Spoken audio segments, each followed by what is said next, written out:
Rockies are averaging nearly 37,000 a game. Fifth most in the league, and Soto's feeling it. Is that the Soto shuffle, a different version? I like the other version better, just to be totally honest with you. It's going to be chilly. 52 at game time. Partly cloudy skies. They're saying it's going to be about 30 degrees warmer here tomorrow, but we've got some conditions to deal with here at Coors Field tonight. There's Victor Robles, who will be in the leadoff spot tonight. How about the ball game he had? Hits his first 4 times up on Wednesday against the Marlins at peak. Couple of singles, a 2-run double, and a 3-run homer. His third in the big leagues. He got a second steal. Yeah, 4 for 5, 5 RBIs. 7th Nat to drive in 5 runs this season.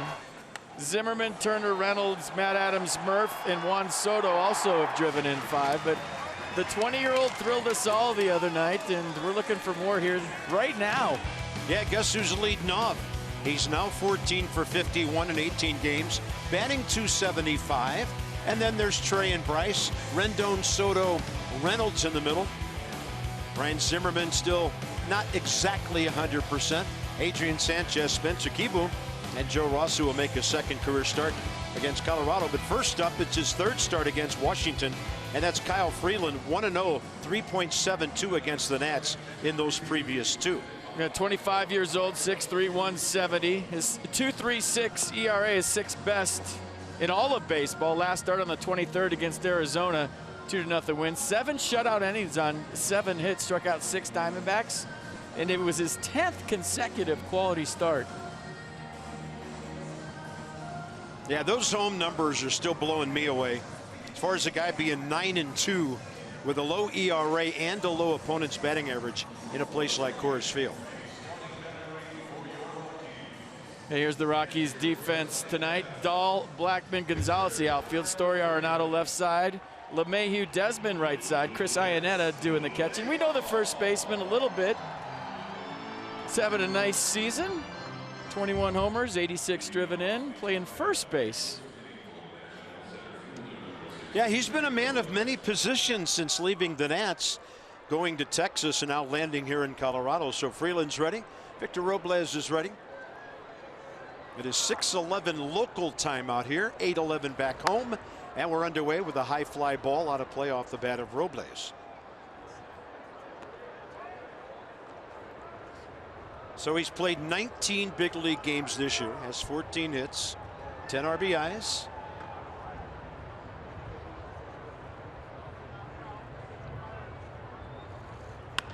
Hot shot, and it's right to their third baseman, Nolan Arenado. Couldn't hit it any harder on the infield, 1 out.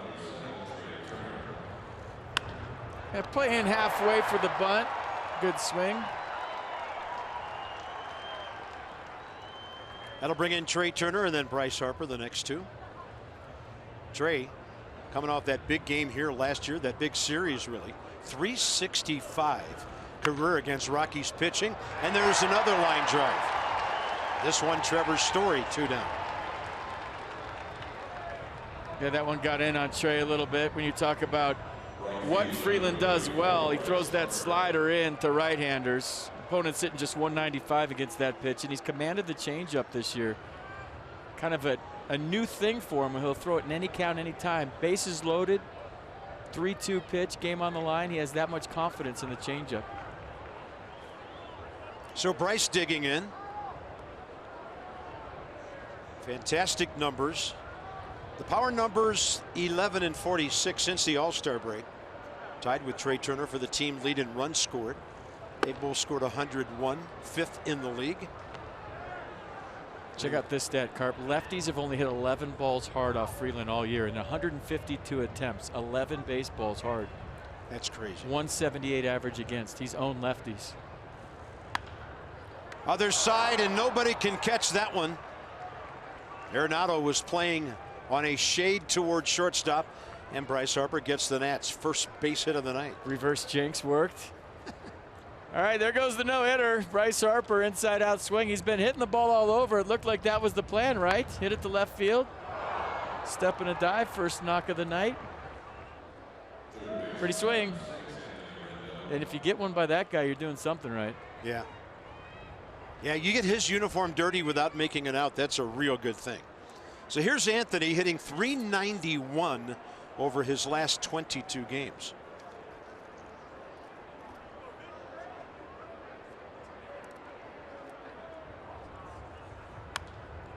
High fly ball, right side, over by the Colorado dugout. Iannetta gets out of the way and actually falls as Ian Desmond makes the play, and things happening quickly on a few pitches, top of the first.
Like a bunch of mountain peaks out there. Pretty striking, great definition. And then a lineup that goes with the video board, really, because you've got Blackman and LeMahieu. There's a former batting champ in the #2 spot. David Dahl's been hot. He went 8 for 18, 4 homers against the Phillies. Arenado, Story Gonzalez, Ian Desmond, Chris Iannetta. Wow. Joe Ross or any pitcher would have his hands full against this lineup. All right, 6'4", 225. That's the measurements on Joe Ross. Made second start of the year last time on the 21st against the Mets. 4-2 loss. 3 earned runs on 8 hits over 6 innings. 95 pitches, 3 strikeouts, 3 walks. Here we go. Rendon shallow on the left side. Charlie Blackman showed bunt anyway. He's 2 for 3 career against Joe with an RBI. He has scored more runs than any player in the National League, 115.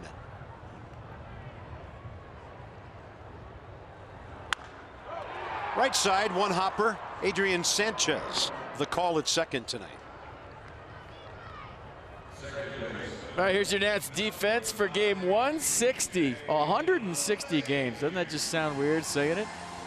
Soto, Robles, Harper over the jacuzzi. Turner, Rendon left side. Sanchez, Reynolds right side. Spencer Keyboom over the hot springs. In the forest in center field. We were here in April last year. It feels like we were here 3 years ago. And this isn't much warmer tonight than last year.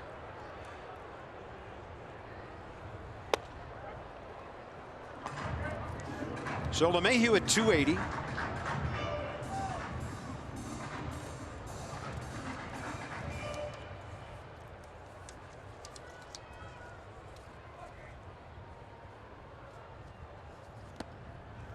By the way, not that surprising to see Charlie Blackman swinging early against Joe Ross. The #2 hitter's taken a couple, but there's a 47% first pitch swing rate against Joe this year. Limited sample. He's only pitched 11 innings in his 2 starts, but guys are getting after him early. And on that swing, it's a 1-2 count here with 1 out, bottom of the first. Rockies, by the way, 3rd in the league in hitting. The Nats and the Rockies have scored the 2 most runs. The top 2 in runs in the league. There's Dahl, the #3 hitter. And they're also the 2 best defensive teams in the league. Rockies 72 errors, the Nats 63. 2-2. DJ LeMahieu, one career plate appearance against Joe. That was a sacrifice in that game, April 25th of 17 here. Yeah, it is crazy. It's been on the calendar a year and a half. On the baseball calendar, as FP noted, just about 2 years. Fastball off to the right, fouled into the screen. The Rockies 17-8 in September. They've won 7 in a row. If they beat the Nats tonight, they'll clinch a playoff spot. Talked to Bud Black before the game. He said, hey, we want to win the West. We've done that whole playoff game thing, that one game playing. We want to win the division, get to the playoffs. Yeah, they've never won the division. Never won it. Big deal for them. Dodgers, Giants, and of course the Giants throwing Madison Bumgarner at the Dodgers tonight. 4 major sports teams that have never won a division title. The Charlotte Hornets, the Colorado Rockies, the Miami Marlins, the Memphis Grizzlies, and the Columbus Blue Jackets. Wow. And the jacuzzi. Well, maybe they'll go jump in their own pool if they clinch. 2-2 to LeMahieu. High riding fastball. It's out of play to the right.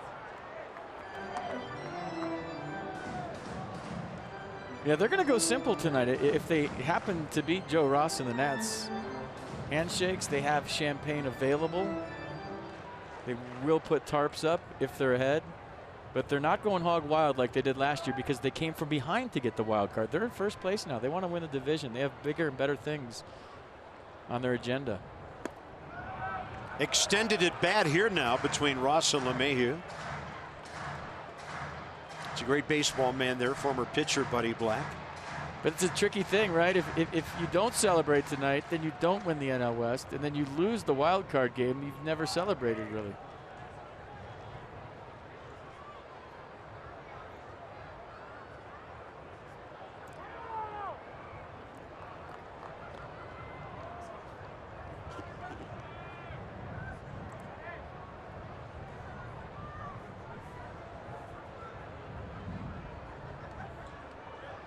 Joe Ross' career 17-14. It's his 48th big league start. .395 career earned run average.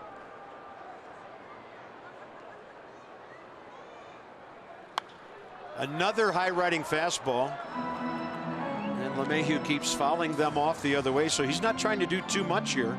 Not in pull mode. And in this ballpark, you can do damage from foul pole to foul pole. The gaps are huge.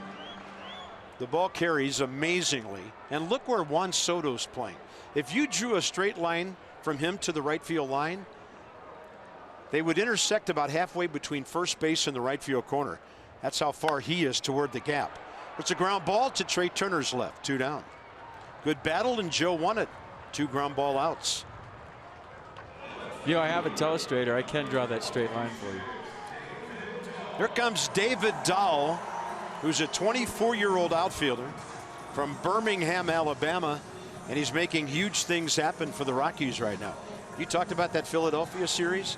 In 4 games when they swept the Phils, who've lost 8 in a row, by the way, they outscored them by 32 runs. 39-7 was the final tally, and Dahl homered in 4 straight games. Crazy.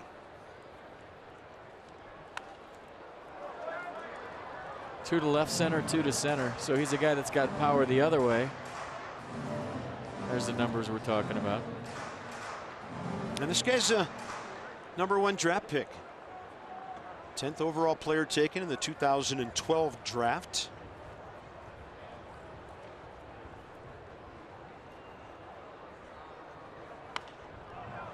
Tries to turn on that one. Is anybody reachable? That ball is foul. Bryce Harper was playing way off the line, and that was a ball that was in the air for a long time that came close to dropping for a double.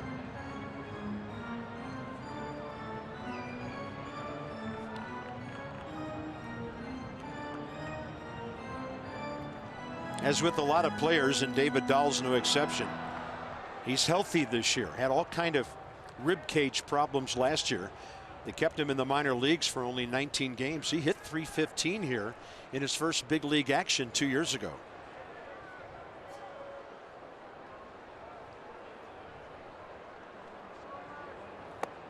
And Joe turns one over, low and away.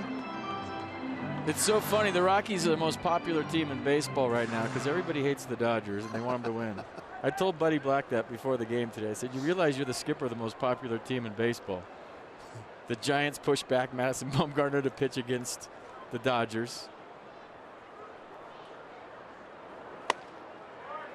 It just seems like everybody's doing something so that the Rockies get into the playoffs and the Dodgers don't. However, if the game means something on Sunday, Max is going to get another start. And we're okay with that. Love to see Max pitch again. 3-2, and that pitch low and fouled.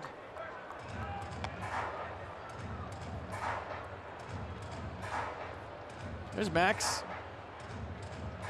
Said if the game means something, I want to pitch for the integrity of the game. And that shocks us how? Not at all. Right. Sanchez on the shift out in right field. 2-2 count. Swing and a miss. Joe Ross with some heavy sinking action on the fastball. Top second coming up. Here comes Juan Soto. Long way to run. Can't wait to get a bat in his hands.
In the air as far as whether he will start on Sunday in the regular season finale. Scherzer saying earlier today that he actually, after his last start on Tuesday at Nats Park, thought that he was done for the season. He admitted that. But as the guys mentioned, with the Rockies battling for a playoff spot, possible playoff implications in Game 162, Max will indeed start if that game does mean something. Max's line was, it'll be a heck of an atmosphere to pitch in. Why wouldn't I want to compete in that type of a scenario? He says, yes, I've already made 33 starts, worked 220 innings, but I prepare my body to pitch deep into October, so one more start won't affect me. So, guys, playoff implications, Max will pitch. If not, he'll call it a season and end with exactly 300 Ks. Yeah, right on the dot, Dan, and 18 wins, of course. So we'll see how it all shakes out here over the next day or two. I tell you, the Rockies are in a great position. Helped further today by the Cardinals losing their 4th in a row as they lost at Wrigley. They're hanging by a thread. Milwaukee's in a great position. Brewers hosting the Tigers this weekend, and they'd have to win to stay one back of the Cubs for the division lead in the Central. So here's Soto at 295, his last weekend of his first big league season, and what an amazing run it's been. Dave Rackley, 9-year veteran, has the plate tonight. Called it a strike, 1-2. Crew chief over at first is Larry Vanover. Hunter Wendelstedt, second base, and Chris Guccione at third. Quite a crew, a lot of experience. Target away from Iannetta.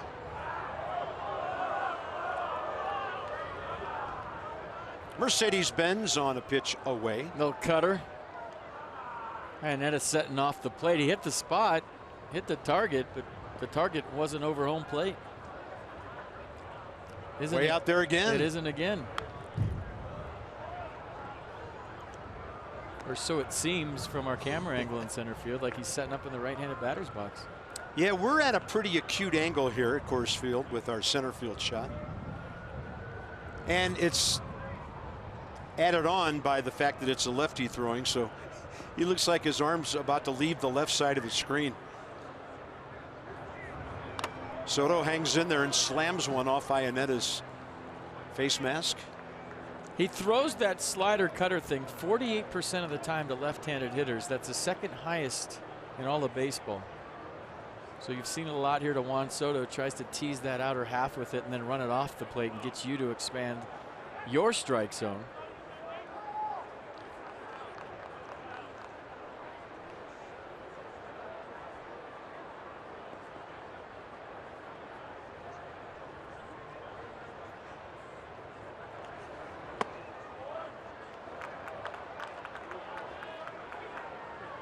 And I think first time up, you start to go back on the second pump with the leg kick. It's something you got to time up as a hitter. A guy has the double leg kick like that. He's trying to throw off your timing right there. Ball goes foul. Juan Soto not assuming anything and taking off.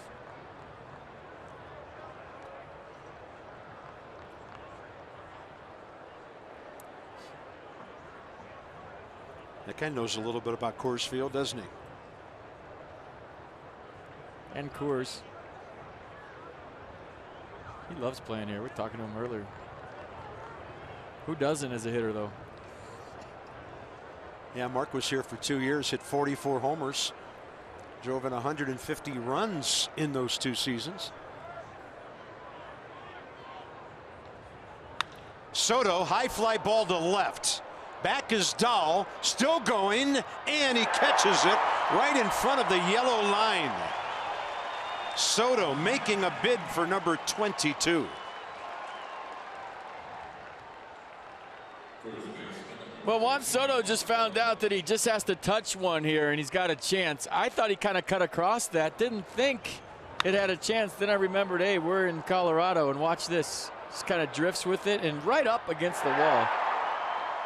So both lefties tonight, Harper and Soto, have hit the ball hard off Freeland. He's not used to that. Mark Reynolds has an interesting number attached to his batting average and homers and RBIs this year. He's homering exactly every 15 at bats. So 13 and 40. Look at those numbers for a guy that couldn't find a job in spring training. He's been such a find for the Nats.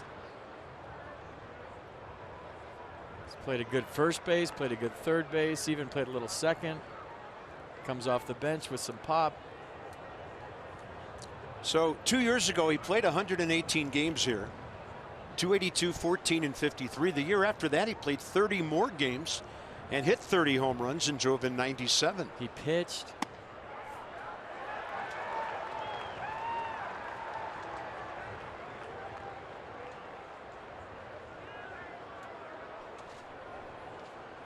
So he likes it here. Never faced Kyle Freeland. Off the end of the bat and on the ground in front of the diving David Dahl.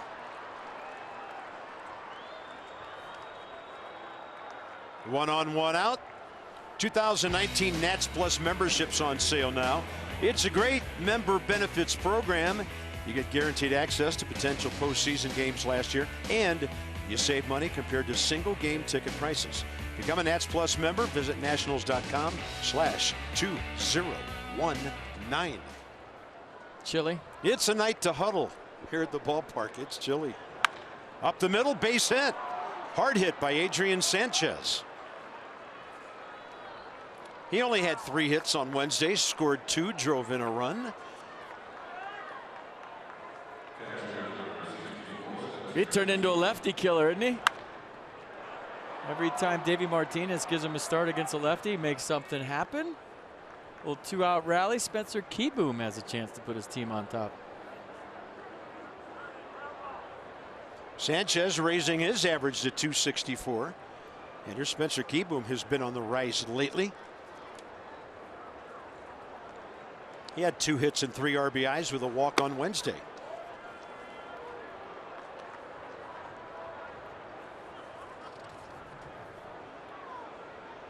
$10 for his last 25.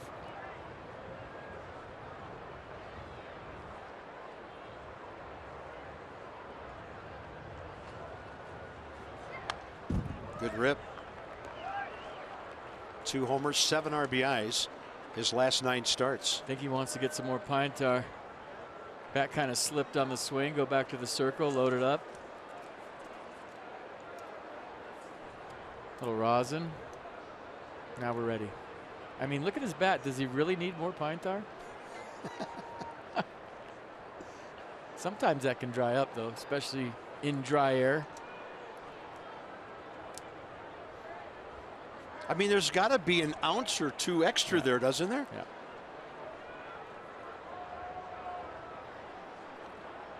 One ball, 1 strike. And Kieboom the other way out of play.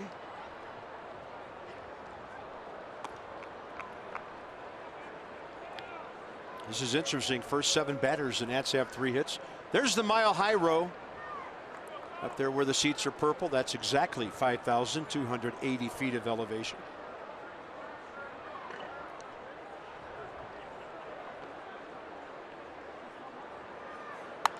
Fights one off. Perfectly placed.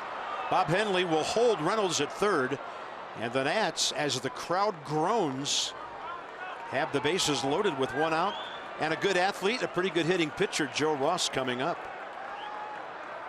A little good inside out swing, 2-strike approach, nobody there. Line moving, and remember, Joe Ross can hit, so that's probably why Bob Henley stopped Mark Reynolds. Cargo can throw in right. Reynolds not the fastest guy, and the pitcher can hit. All 3 of those things take it into consideration, and Joe Ross has a chance to help himself out. So there's his career set of numbers. A couple of RBIs. 0 for 3 since coming back this year.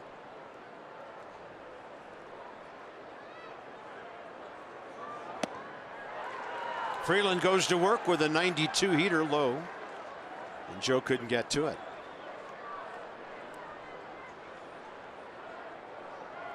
Buddy Black's team has won 7 in a row. 12 over at home, 7 over on the road. Against the East, they've dominated 21-10, 3 out of 4 against the Nats. Little tapper, probably no double play possibility at second, but they get one going 1-2-3. So Freeland plays it perfectly to Chris Iannetta, and a big roar from the crowd as the Rockies are out of the inning.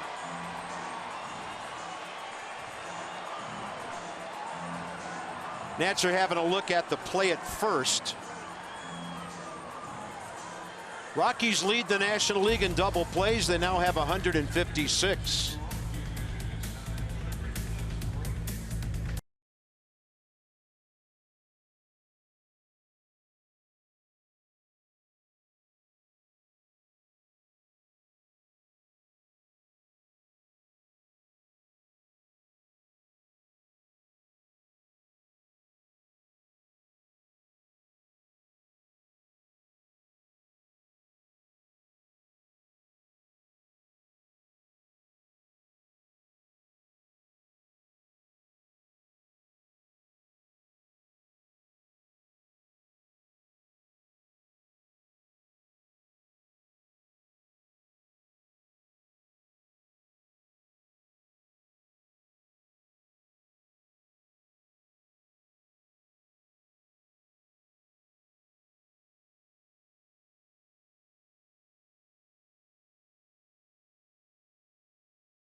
He got a chance for the franchise strikeout record. Remember, Pedro Martinez's is 305, and if he pitches Sunday, he could break that. But in the meantime, commemorative tickets on sale for Max's 300 strikeout game. All proceeds benefit the Dream Foundation. Go to the website, check it out. That looks cool. Maybe you can get him to autograph one for you at Winterfest. You'll hear about that a few times tonight. 300 strikeouts. Yeah. Awesome. Max makes history again. Anthony Rendon's had a fantastic season. He's made only 6 errors at third base all year. When you're talking Cars, you're talking Coons league leaders. So the Nats in fielding percentage, second probably by a couple of decimal points to the Astros, but first in this league with only 63 errors. The Rockies with 72 errors. And Arenado has 14 over at his hot corner. He's had more chances by over 100 than Anthony, and Rendon was on the DL for a couple of weeks, but these guys, take your pick. Either could be worthy of a Gold Glove. It's just hard to unseat the incumbent once you win some consecutively, and Nolan Arenado has done that. He has won 5 straight Gold Gloves. Polar opposites, too, the way they play the game. Arenado, super intense, wears his emotions on his sleeve. Anthony Rendon cools the other side of the pillow. You wouldn't know if it's game 7, bases loaded, bottom of the 9th he's hitting, or spring training. And Arenado the opposite, a guy that really grinds and is tough on himself. You'll see him in the dugout after an out, kind of beating himself up. But 2 ways to do it.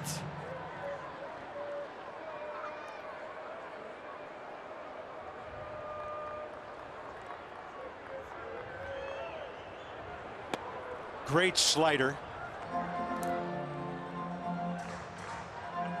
Mercedes-Benz on the pitch cast. Just want to stay down with everything. I mean, that's the key here. Don't walk anybody. Keep the fastball slider down. Ground ball outs are key here. Yeah, got 2 in the first inning before he struck out David Dahl.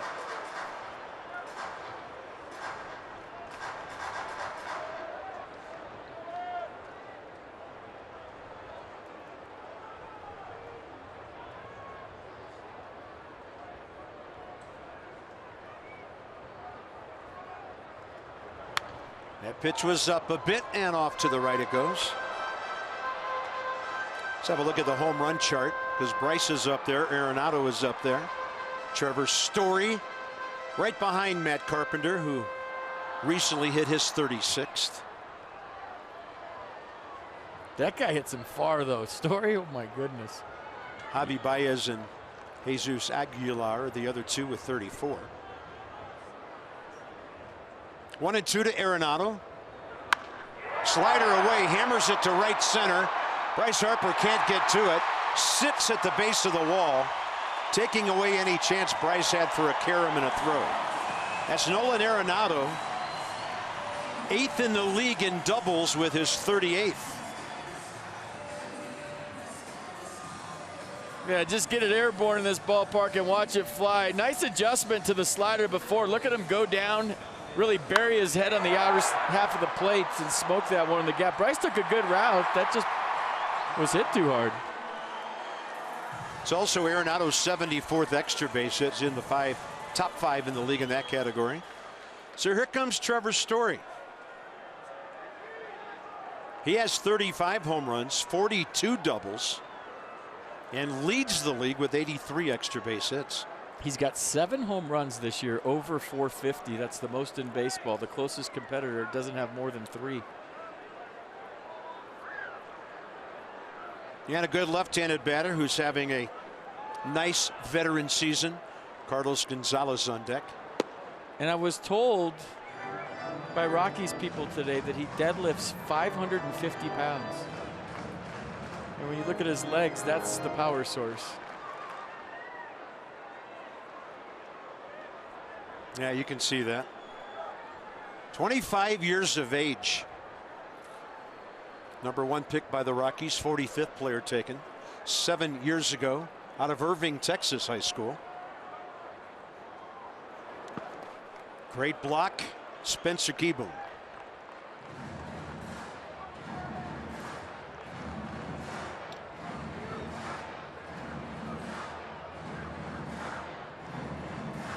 He works on that between starts. Comes out early, blocks baseballs. Looking up at Story as he steps back in.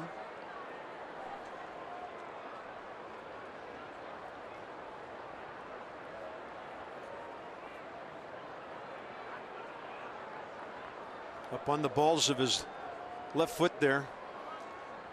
Heel elevated. Makes his move and takes it away. What does that do for you to kind of start out like that? It's a bit of an unusual setup. It's so you don't get your chest out over the plate and you stay more perpendicular. I mean, if you start leaning over the plate with your chest, your swing gets rotational. It's more of an uppercut. But if you get your weight on your heels to start with, it keeps you straight up and down. Remember Daniel Murphy used to get in the squat and take his hand and actually push his chest so his upper body was perfectly vertical. Strike call. Yeah, this is not a ballpark we just automatically throw a 3-0 pitch down the middle. That was a big time quality strike by Joe Ross.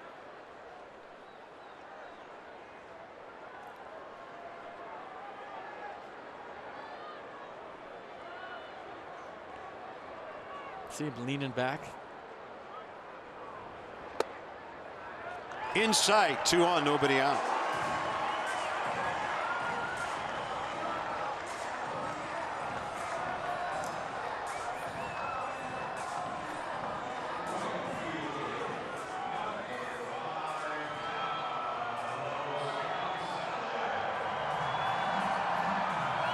Carlos Gonzalez, 10th year with the Rockies.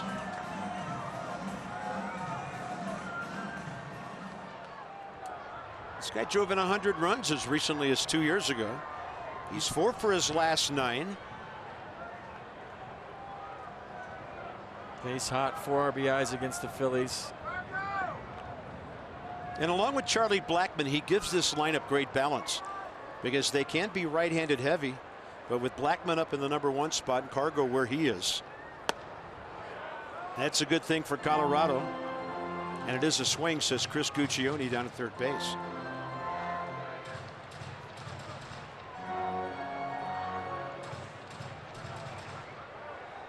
Cargo is at 230 big league homers.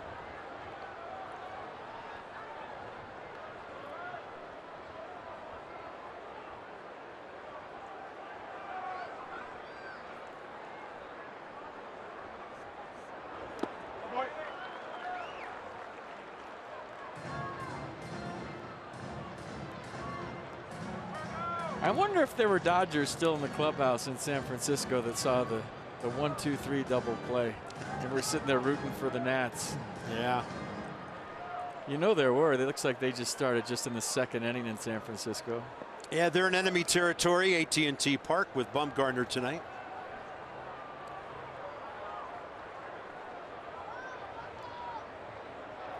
On a pitch up, hit hard to center. Robles back, set himself.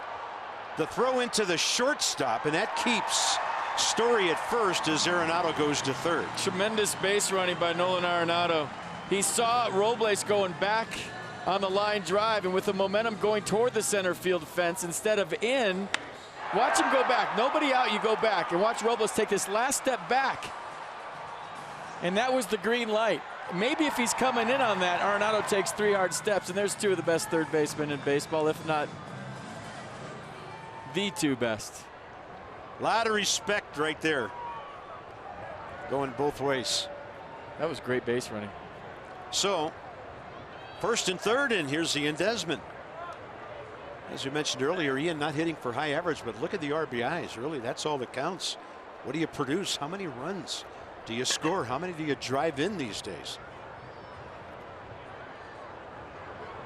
I always thought my rookie year playing center field in this ballpark that it was tough to judge line drives, and they always surprised you how far they came out to you. And this is Victor Robles' first game in this ballpark, so that last little gear that the Cargo line drive had took him back a step and allowed Arenado to get to third.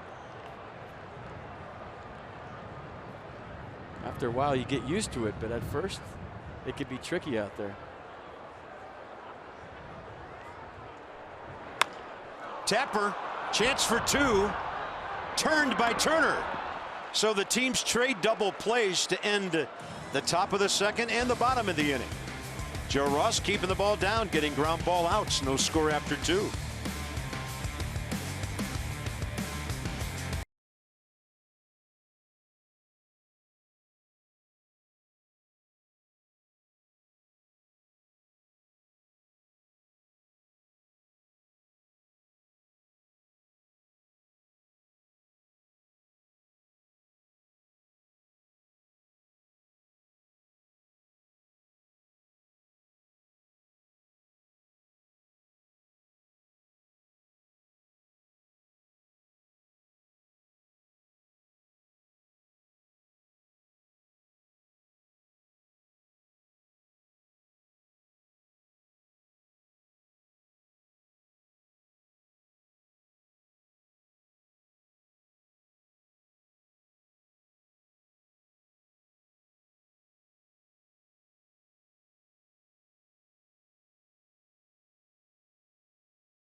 Regular menu price online orders at Papa John's with promo code NATS50. Enjoy the quality pizza you've come to expect from your locally owned and operated Papa John's. Victor almost drove in 7 by himself the last game. He had 5. And he hit the ball really hard first time up tonight. Line drive went over to Nolan Arenado. Freeland 26 pitches, 20 strikes. Nats made him throw 20 in that second inning. But he got out of that 3-hit inning with the double play.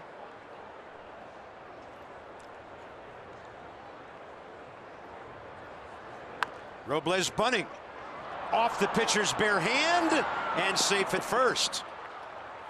Ooh, Robles slipped at the end there. I wonder if he's okay. And the pitcher's slow getting up as well. He put the brakes on after the bag. He slipped. His foot came out from underneath him and something caught. It was awkward looking. So here's the bunt. Watch the end of it when he gets past the bag to the outfield grass. He's flying, right? Right there, the slip.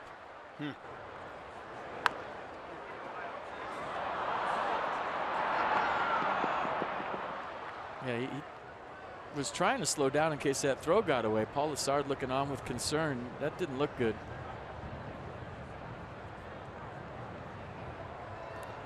Trey Turner lined out to short his first time. Or he could be Deacon and he's just going to steal right here. A pickoff throw way to Ian Desmond's left. We've seen Robles steal a couple in 3 big league attempts.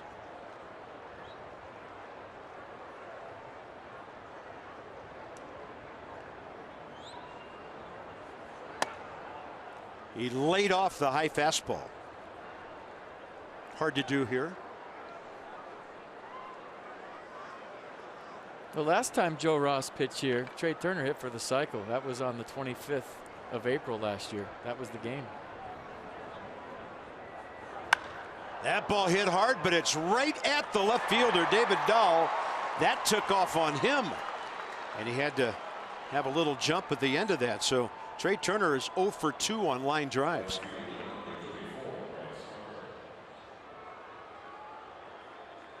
.108-mile-an-hour line out from Trey Turner. So lined out to short softly first time and then hit the daylights out of that one. Almost tricked Dahl.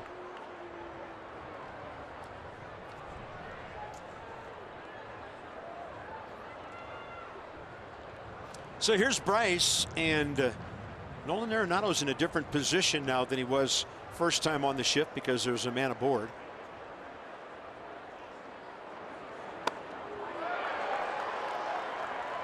Challenge fastball, challenge swing.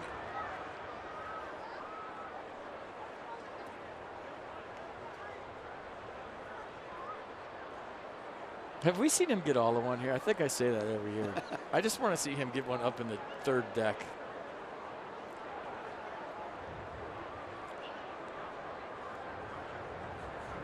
And have they had an all-star game here? Because I'd like to see a home run derby in this joint.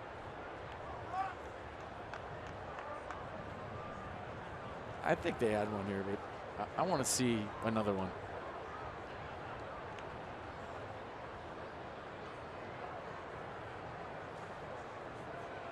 Harper the other way with a great swing. Looked like a 90 pitch with a little cutting action away from him. And Bryce Harper, 2 for 2, Oppo. Yeah, just to reiterate, lefty's hitting 178 against Kyle Freeland this year. Bryce Harper 2 for 2. Juan Soto almost hit a home run, so the lefties came to play tonight. Bryce's swing looks perfect. Here's Anthony Rendon.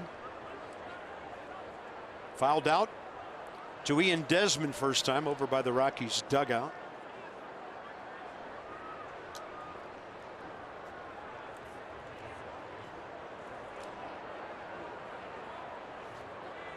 He's due. Hasn't had a hit in a game and a half. What's wrong with him? And that ball to the inside edge. Anthony came into this one hitting .391 his last 22 games. Freeland's almost all the way off the rubber on the third base side. He's barely touching it. Look at that.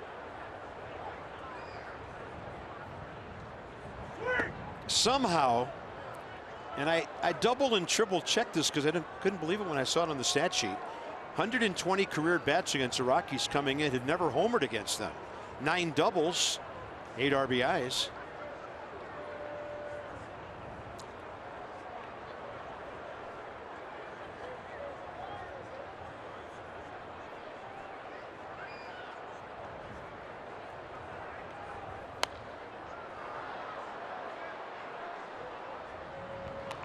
Sweet wig in the background.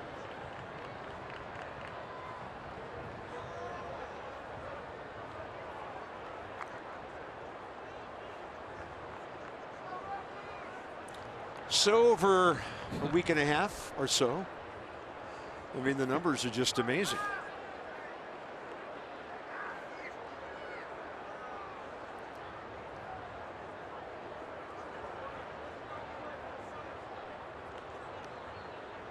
Runners on the move. Swing and a miss. Throw up. Out is the call. Did Arenado grab that thing out of the air and slap it down on Roble's shoulder? I'll tell you what, Victor's got to get a helmet that fits. Because I don't know if that interfered with his jump, but the helmet was a factor when he started this steal. It looked funny, like he almost tripped over it on the third step. And for you to take 3 steps as a player and your helmet come off, that can't happen. Nats are challenging the out call. He looks safe. But the helmet should never be a factor when you're running on the bases, as far as you tripping over it, ever.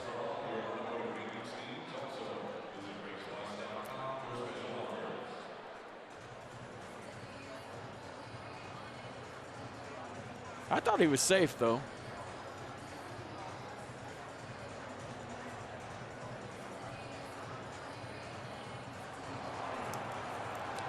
And the crowd a bit of a groan. They just saw Victor Roble's foot appear to hit the bag before he was tagged. And it's interesting, if this call is overturned, it'll be a double steal. Harper will get one as well on the trail runner end.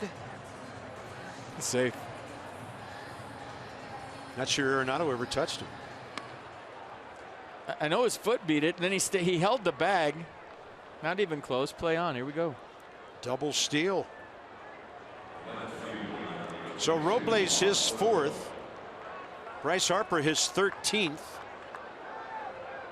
And now with Juan Soto in there. Second and third, 2 outs.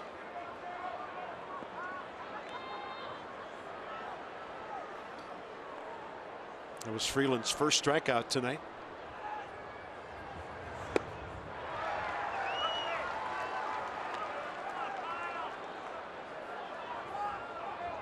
Juan Soto's so good at going the other way, especially against lefties. All he needs to do is see Bryce Harper's first 2 at-bats for the recipe for success against Freeland.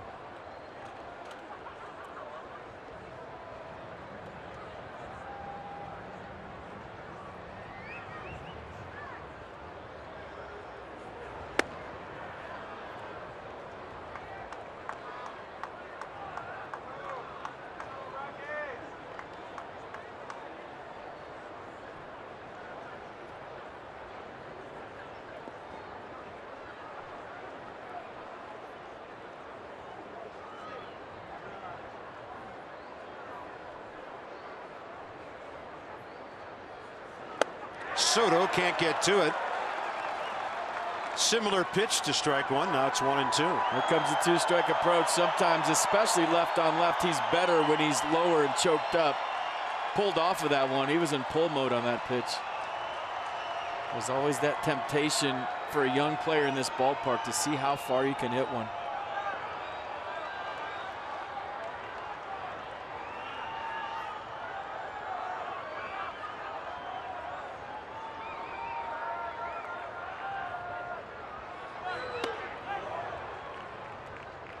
Good stop, saved the run.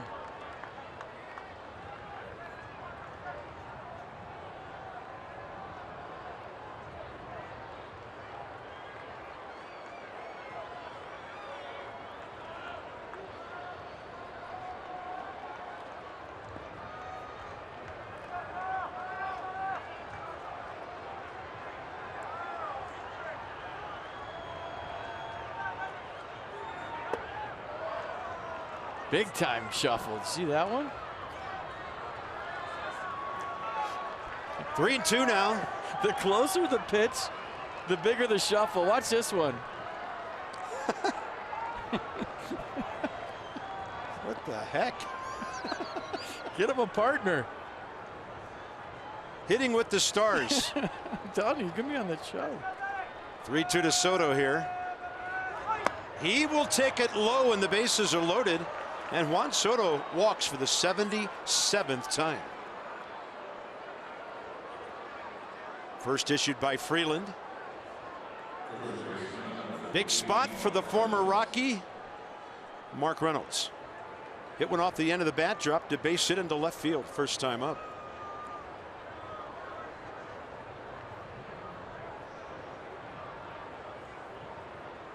We're just watching a game, and obviously we love it if the Nats won tonight. They'd have a winning record on the season, but the Rockies are gripping right now every pitch. I mean, we've been there before. Every pitch, every walk, every base hit. You know, whether they win the division or not, whether they get to the playoffs as a wild card or not. This place is super quiet and it's packed right now. So we're just enjoying a baseball game. On the other side, they are gripping every single pitch, grinding.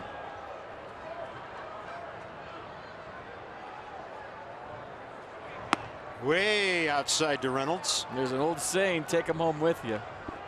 And every player doesn't think like that, but some do.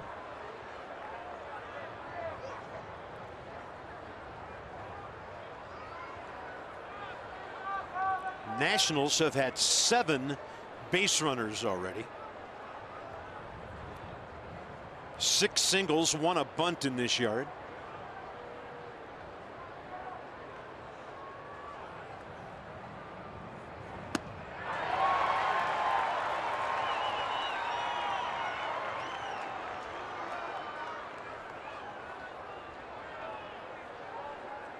StatCast AI powered by AWS. Robles the bunt, base hit. Bryce went opposite field with a line drive, and Soto moments ago walking to load him up.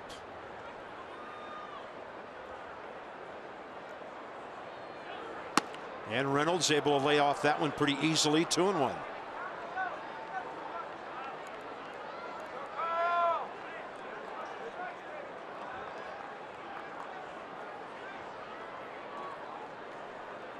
I always thought for a player, the bigger the game, the longer the day was getting to the ballpark. You wake up in the morning, you wish you could play the game right away, and the day seems to take forever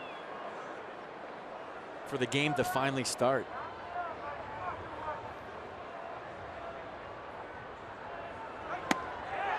Ball 3 on a close one. A lot of purple umpires didn't like it. Well, it might have been by an eyelash, but Dave Rackley nailed it. Buddy Black's upset, but it was ball 3. All Buddy knows is it wasn't low. He can't see in or out from there. Huge pitch coming early in this one now.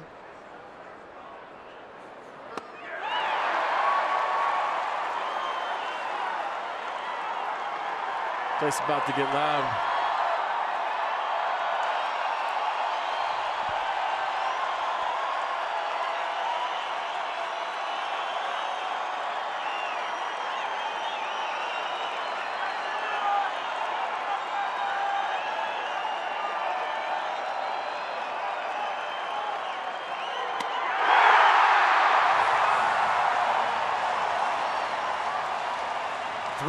The Nats have stranded 6 already, leaving the bases loaded here, somehow still scoreless.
And what we're looking at is tomorrow night's pitching matchup. Steven Strasburg, 4-4, 9 career starts against the Rockies. Last 5 games, 3 no decisions, couple of wins. And John Gray, 26-year-old right-hander. Nats have been tough on him. 3 career starts, nearly a 6.5 earned run average. Ball game at the same time tomorrow night, just after 8 o'clock Eastern. Bottom of the 3rd, Chris Iannetta, Kyle Freeland, Charlie Blackmon.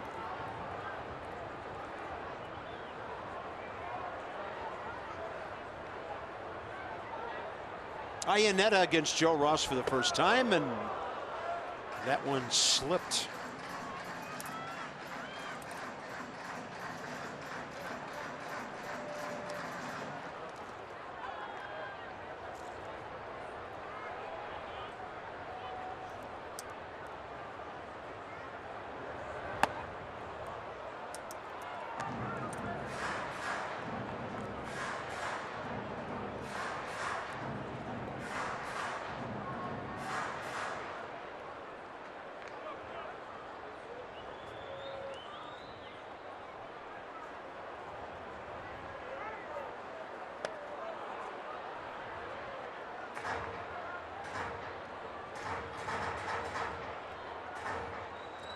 Guy's been a Rocky a couple of times. Iannetta was here 06 through 2011. Couple of years, in fact, 4 of them with the Angels. Seattle, Arizona, and then the Rockies brought him back as a free agent this year, last December. Well, Joe's got some kind of good slider going so far. That's his second strikeout. Mercedes-Benz pitch cast. I don't even know where we are right now. It's the third inning and there's no score. Usually it's 7-6 by now. Nice slider by Joe Ross. Subtle slider tonight. You talk to pitchers when they pitch here, sometimes that slider doesn't break because of the thin air, not a lot of resistance. A pitcher's duel, the first 3 innings at Coors Field. Who would have thought that? Freeland, 6 hits, couple of RBIs this year. He's a 122 career batter.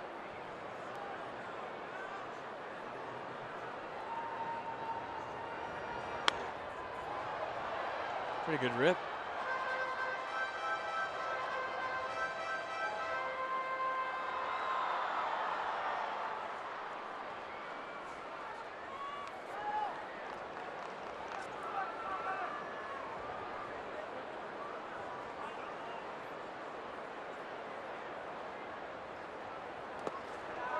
He went to Thomas Jefferson High School right here in Denver. Do you think they had one of the racing presidents as their mascot? Great idea. Yeah. I would say Thomas Jefferson. Somehow found his way to the University of Evansville in Indiana. And then Spencer Keyboom takes that one flush on his mask. 1 ball, 2 strikes.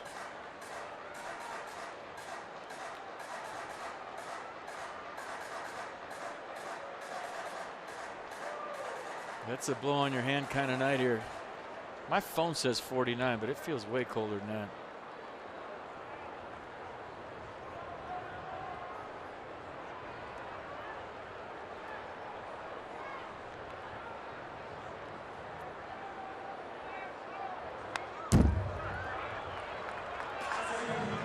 I'm not seeing a 095 swing right now.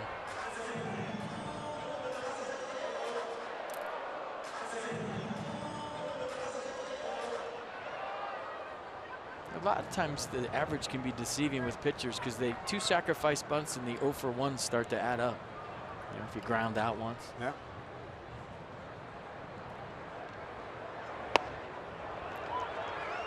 Turning into a pretty good AB for Freeland.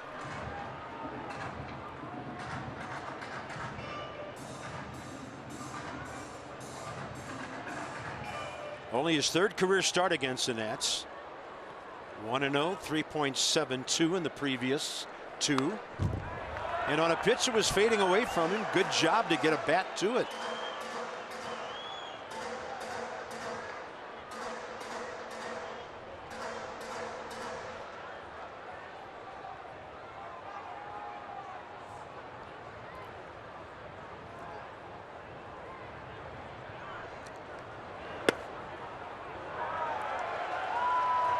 I mean, he's got the at-bat of the night going right now.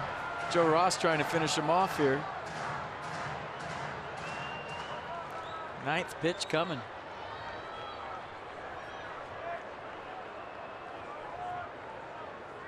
Three-two. Swing and a miss on a high fastball. Good battle between the pitchers. Dan's got more on our guy. Bob, Joe Ross now his 3rd start back from Tommy John surgery, and talking to him the other day about his slider, he said to this point it's been a little inconsistent, kind of comes and goes on him, but that can be the case with guys post Tommy John surgery. He does feel that his change is much improved than it was before the Tommy John procedure. That's a pitch that really could be a nice 3rd weapon for him. And FP, you've noted a couple times that Joe seems a little more built physically. He told me he did a lot of work on his shoulder, rotator cuff, and back when he was unable to throw during the Tommy John rehab, all things that he thinks could benefit him in the future. And you see the changeup right there. That's a pitch he threw 8% of the time in 2017. So far in 3 starts this year, he's incorporated it 23% of the time. So I like it. The slider percentage way down, the changeup percentage way up. Might just be to benefit the new elbow. Well, the changeup probably easier, less torque. than the slider. Yeah, and a couple of things going on here. He's trying to pitch competitively, try to experience as much success as he can. But what a great time to work on another pitch for next season when you hope he's healthy for the entire campaign. Made it through the first time of the order, giving up only 1 hit and a walk. That's a 1-2 count now to Charlie Blackmon, who grounded out to Sanchez first time.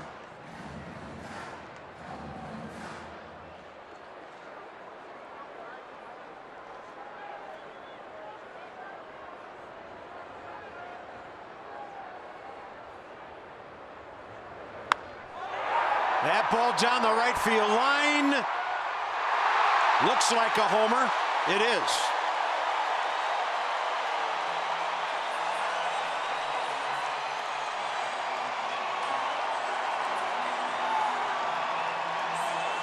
Number 28 for Charlie Blackmon. 1-0 Colorado. Right where he wanted it. I mean, you saw where Spencer was set up. They wanted slider down and in, and sometimes good hitters beat a good pitch. Charlie Blackmon just pulled his hands inside of that one and kept it fair, didn't hook it foul. And the Rockies up 1-0. A leadoff guy with power. We've seen it for years, and here's DJ LeMahieu behind him.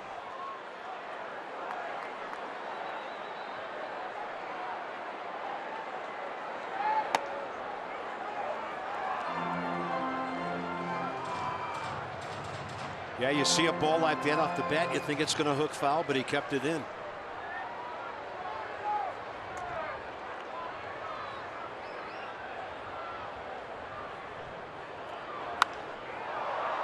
This one out of play. First home run Joe's given up since his return.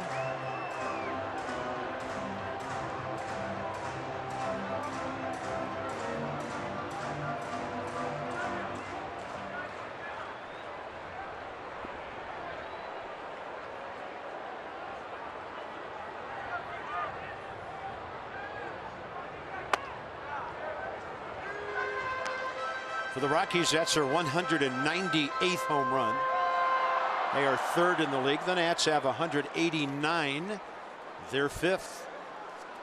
Nats have now given up 188.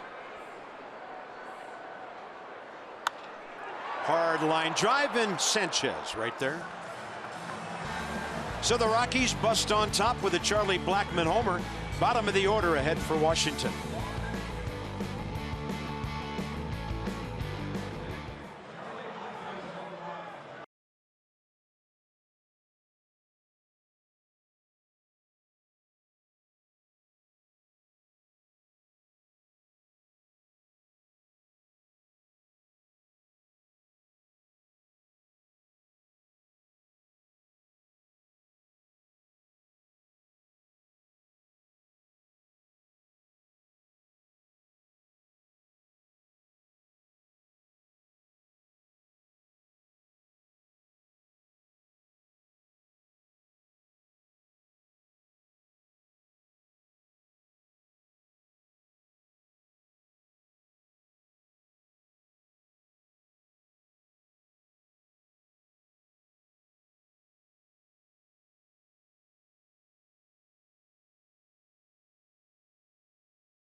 BuyAToyota.com for great deals. Cold night in Denver, 52 at game time. And I think that's the Denver Bridge. How'd they come up with that name? I don't know. I just made it up. Sanchez, Keyboom, and Ross at the Denver ballpark as we go top of the 4th in Denver. Where are we? We're in Lodo, actually. We are. Lower downtown. This area where Coors Field sits was a rail yard. Ballpark opened in '95. Bouncing ball. Adrian Sanchez making a living going to the other side of the field, and he's now 15 for 54 in 26 games.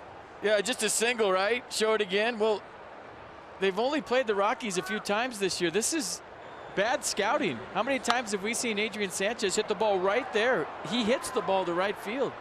Yeah. So I don't know what the data said for the Rockies, but DJ LeMahieu was not in the right spot. 278 Sanchez now hitting. Here's Spencer Keyboom, and he went the other way first time. I mean, he hit 2 right there the other day. They were a little harder than that, but that's right where he got a couple of hits. Yeah. Well, they were busy clobbering the Phillies, evidently. And the Nats already have 7 hits. 4 of them have come from Reynolds, Sanchez, and Keyboom, the 6, 7, and 8 hitters. Phillies, by the way, losing again at home, 4-1 to Atlanta tonight. They just shut it down, man. It is possible the Phillies could end the season with an 11-game losing streak. They have absolutely shut it down. Can't say that about Davies' squad. Nope.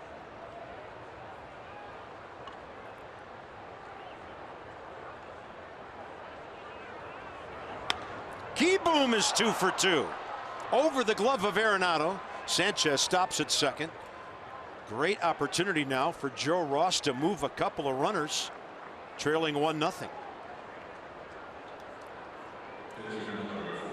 Foot down early.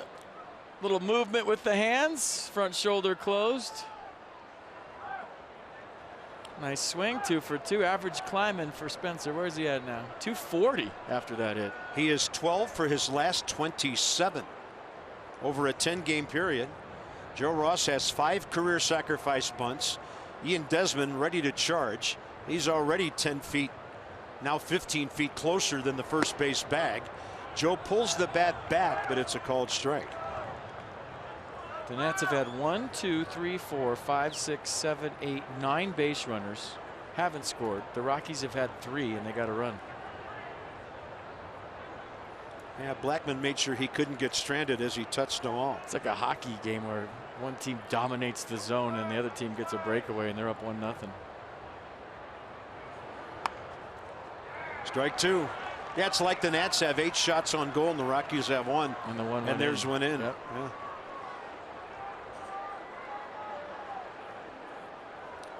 Good luck, Caps, by the way, as you embark upon your defending your championship season. Back to back. So the Nats 1 for 4 in that stat. Bob Henley a visit with Joe Ross. If you take the bunt off here, you run the risk of the double play.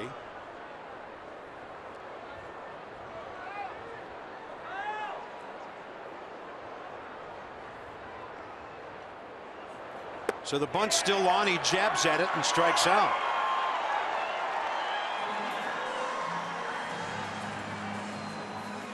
All right, talking about hockey, feels a little like winter here. Nats Winterfest presented by StubHub's coming home for the holidays. It's at Nats Park this year, Saturday, December 1st, Sunday, December 2nd.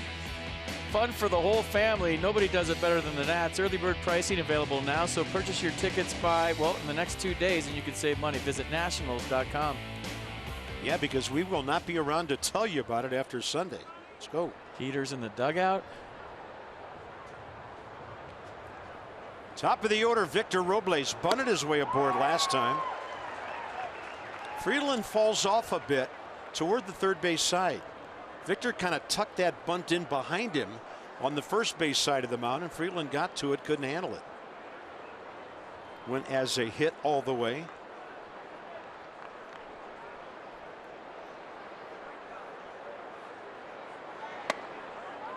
Up in the zone, strike 2.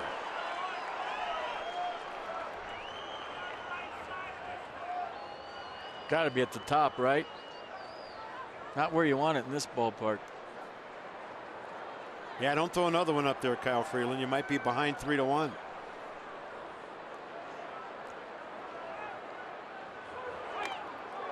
That one cutting inside, and it hits him, loading the bases and moving 2 runners aboard. For the 3rd time in this game, we're in the 4th inning. The Nats have had the bases loaded 3 times. Where'd it get him? Show me again. Elbow guard? Ooh. Bat? You could review. Yeah, Buddy Black wants at least a conference here, maybe a review. Hit by pitches. Yeah, that hit his bat, Carp. You know what? If that hits him in the hand, Victor Robles is in a lot of pain right now, and something really bad might have happened. And he didn't charge down to first initially either, so I'm thinking that's a foul ball.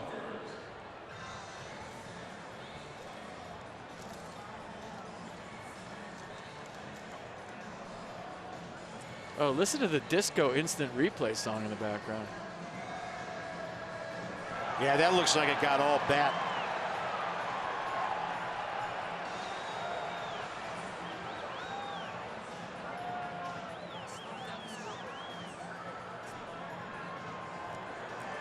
Yeah, that's bad.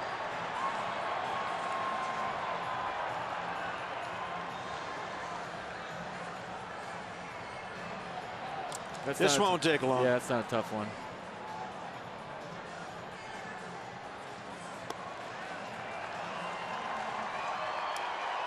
Larry Vanover, the crew chief, gave us the sign. Check out the Exmo. Fios by Verizon, going to show you right off the bat. 100% fiber optic network, 100% phenomenal. Visit getfios.com. So obviously back to second goes Sanchez. Back to first Kieboom. Okay. And the count is 0-2 on Victor Robles. Put his batting gloves on. That's not going smoothly at the moment. Take your time.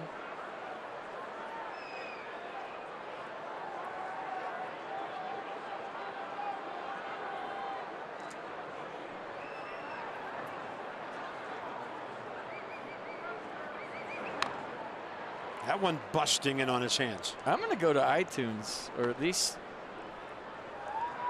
my Spotify, and see if I can buy that instant replay or download that instant replay disco song. That was cool.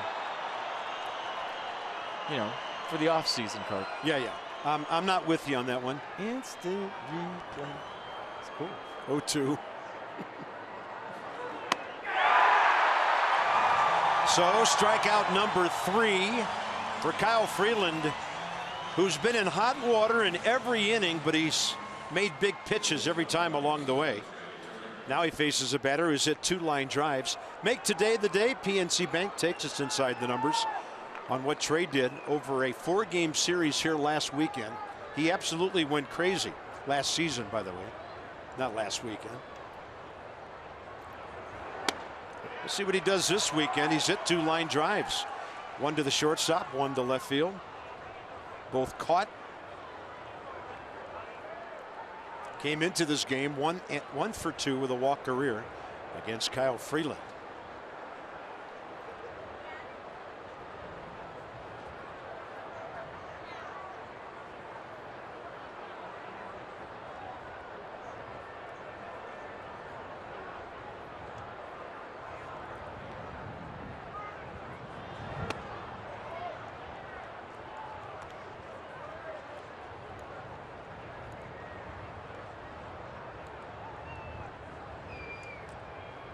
.50 RBIs in situations like this. 68 total for Trey.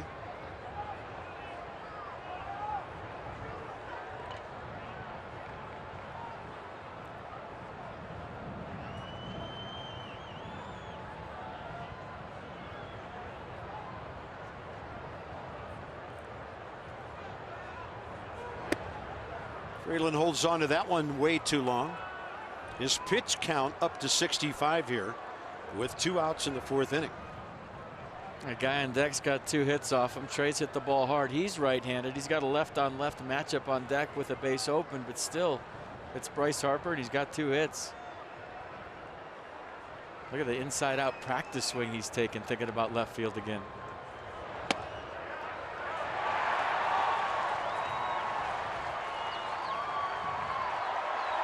Trey thought it was down. What does PitchCast think? Pretty good pitch.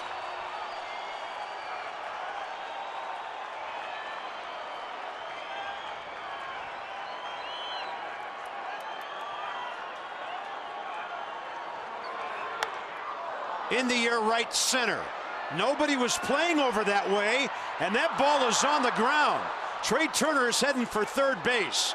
A towering fly ball. Bob Henley's going to hold him. It took a long time for Blackman and Gonzalez to get out there because FP, they were playing kind of a split, a wide angle from where that ball landed. We're thinking 4 bags there for a moment. Oh, I was waving them. Believe it. I mean, you forget when you haven't been here in over a year how much the ball carries. And Charlie Blackman couldn't get up, and that's why I thought it might be, or was it Carlos Gonzalez that couldn't get up? That's why I thought it might be inside. Does he fall right here at the end? I saw somebody laying on the warning track. I watched Trey running around, and I thought maybe an inside the park home run. Either way, a clutch 2-out knock for Trey Turner, who loves playing here. Trey Turner's 6th triple. Check this out. Yeah, he fell, and that's where I thought home run as soon as he hit the deck.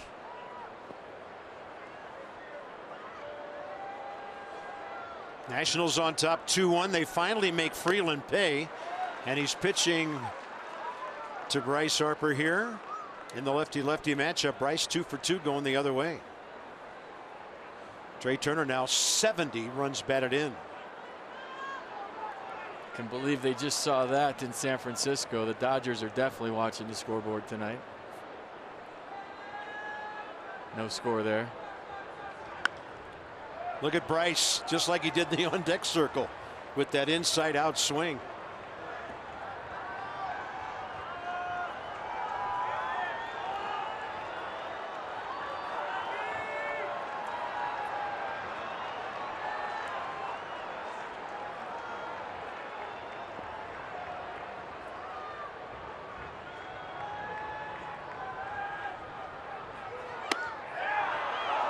That ball up and away.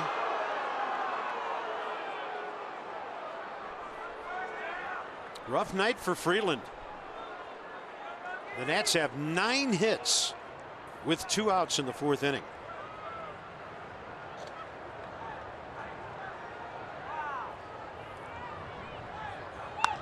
Harper hammers one to left. David Dahl is right there. But finally, the Nats, after stranding 6 runners, bring in 2. Big 3-bagger for Trey Turner.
Baseball, because they're both really good at it. It's brought to you by Dominion National, providing high-value dental and vision benefits to area employers and individuals. Smile! It's Friday. Yeah, I'm all messed up with the time change. 6 o'clock start here, which we haven't had a 6 o'clock start all year. We're on Mountain Time. They haven't started in San Francisco yet. I just got a text from the Dodgers clubhouse that they are watching, and they did see Trey Turner's triple.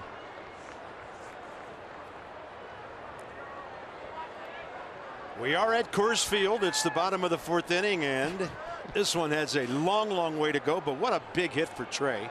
Getting him to the 70 RBI mark. Here's David Dahl. Arenado and Story the next two. They start at 8:15 there, so in 45 minutes. Our time. And as we told you before, all the games on Sunday will start at 3:05 Eastern time, no matter what time zone the teams are in. So you'll have some noon starts on the West Coast. Towering fly ball, Bryce Harper. All right, who's going to be in the postseason? The American League is set. Still a lot of drama in the National League. Go to Major League Baseball postseason begins October 2nd. MLB.com will show you all of that. So download it, check it out. The postseason. October 2nd. Nolan Arenado, double right center, first time. He has a 6-game hitting streak now, 8 for his last 18.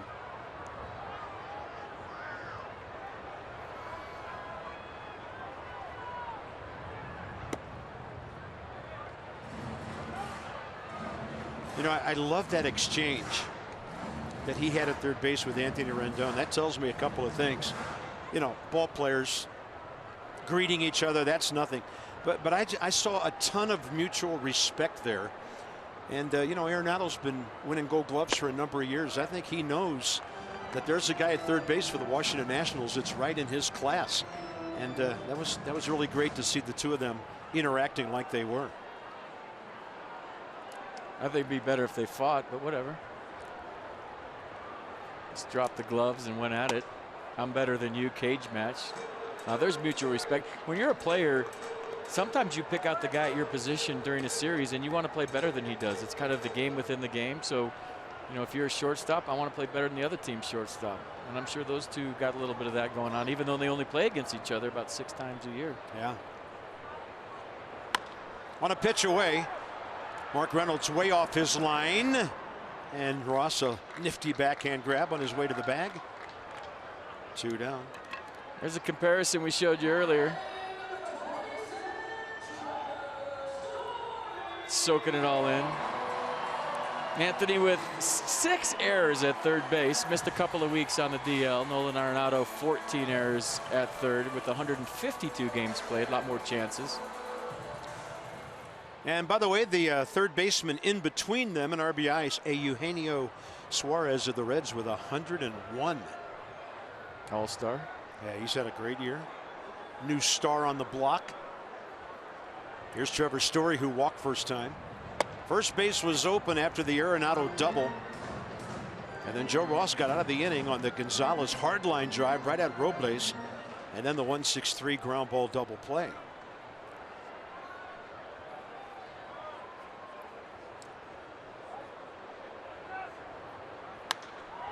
High fly ball, right field. Harper coming forward for it. Every ball here you think has a chance to go. 2 of those didn't, and Anthony Rendon's ahead of Soto and Reynolds. Top 5 straight ahead.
in the batter's box. We go to the top of the 5th. DC Lexus dealers donate $250 to the Children's National Health System for the first 200 taters hit by the ball club this year. Lexus experience amazing. So he needs one more to tie his career high at 25, and he's homered in 5 of his last 10. And whenever the truck does the Lexus read, they are making a call right now. 91 RBIs right now, 100 and even 100. When he hit those 25 home runs last year, he had 41 doubles. This year he has 43 already.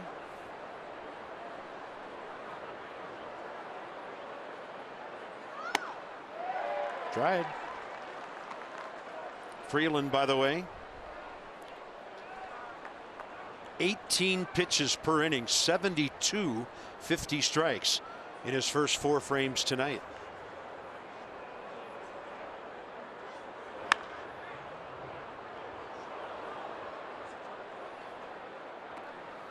Great article on Anthony in the Post. Dave Sheinin did a real nice job, if you get a chance to read it. Kind of an insight to the person off the field that Anthony is, and really good stuff. Stuff that we kind of know already, but they went a little bit deeper, and it was cool of Anthony to sit down and do a really kind of intimate article about what kind of person he is.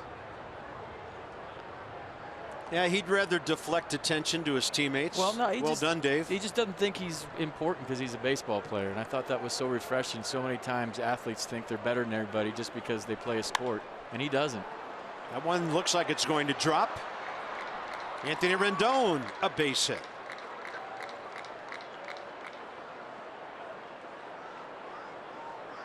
By the way, our friend Dave Sheinin has a CD out. He is a talented musician.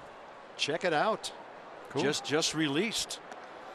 Had a chance to enjoy some of the tracks. Well, maybe he can record a instant replay song for Nats Park for next year. Good idea. I think Dave needs to work on that. Yeah. No, it's good stuff. You get a chance, read it. Talks about his father, who was a big-time pool player. Now he grew up in a pool hall watching his dad play, and the values he instilled in him. Really good stuff. Soto, long fly ball to left and a base on balls. And that's a high fly foul off to the left. Stuff I didn't know about him, but we like him anyways. We just think he's the best. Always in a good mood. Doesn't take himself too seriously.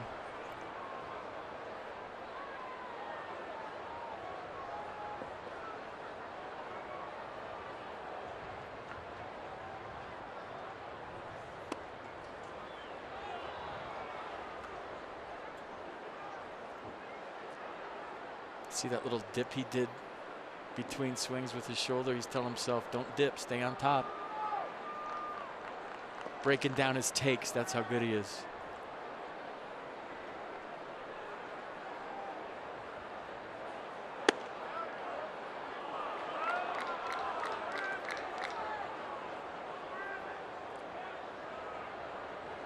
We got to work on the Soto shuffle being PG-13 next year, and then we'll go from there.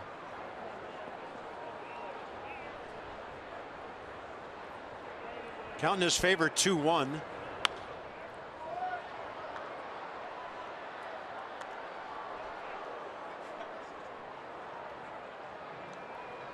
Slugging percentage, an even 1,000 to the opposite field. Goldschmidt a righty. Brandon Nimmo, Javi Baez, Jesus Aguilar. You have to hit at least 30 to the opposite field to get on that list. That's really impressive. Wow.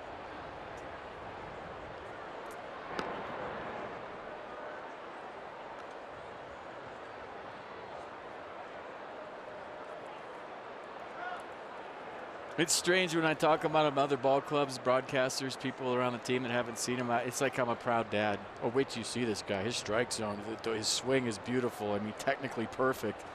Like, you sit here and rave about your own player because, you know, I feel like a lot of people haven't seen him play on the West Coast or this way.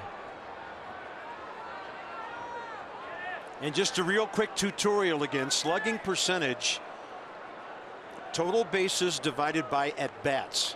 Extra base hits mean a ton when it comes to slugging percentage. He's going to line that one well to left, but it's right at David Dahl, who looked like he was battling the bank of lights above first base right at the end of that play.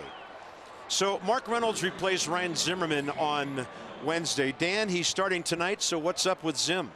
Bob, you know Zim would love to be playing if he could. He crushes in this ballpark, hitting .361 here career with 10 homers. But he's still dealing with a little bit of a back thing and acknowledged today that he wants to go into this offseason healthy, doesn't want to be dealing with any type of rehab process. So the Nats are going to take it day by day with him, check in, see if he's able to play tomorrow. But no sense in pushing anything and maybe worsening an injury that forces Zim to deal with it, you know, weeks, months into the offseason. Yeah, you want to recharge, decompress ideally in the off season. You don't want to keep coming to the ballpark, hooking yourself up to machines every day and, you know, have an uphill battle. Goodness gracious, there's an uphill fly ball. Chris Iannetta, 2 down. Well, let's see if Freeland can get Sanchez out. It hasn't happened yet.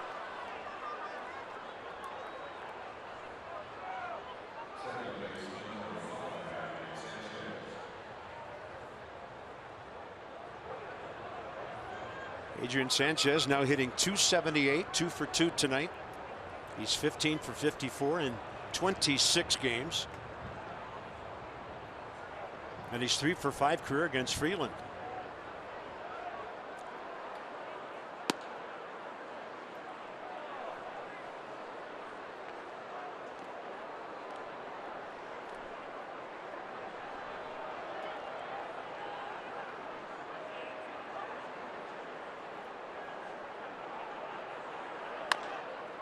And this one headed for Trevor Story.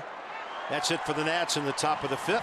They've left 8th, but they lead 2-1 on a Trey Turner triple.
...2015.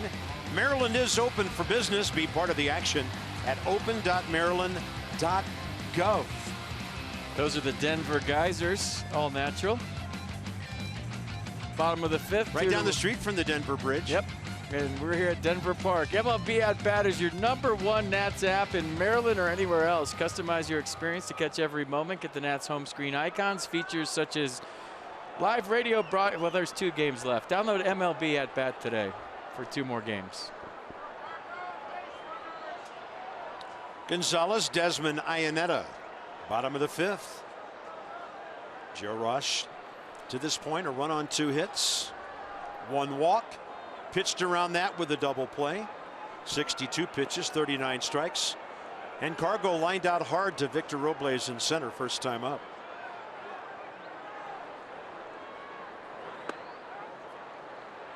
Tailing action on that pitch, and he got a strike call.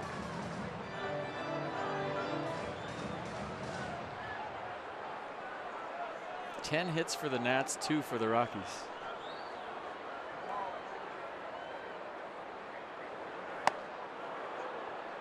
Then up and in with a heater.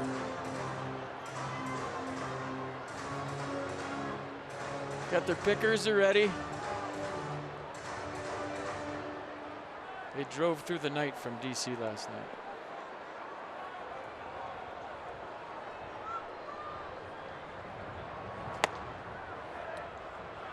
Well, we'll see if he sets up something with that pitch, moving Gonzalez off the plate.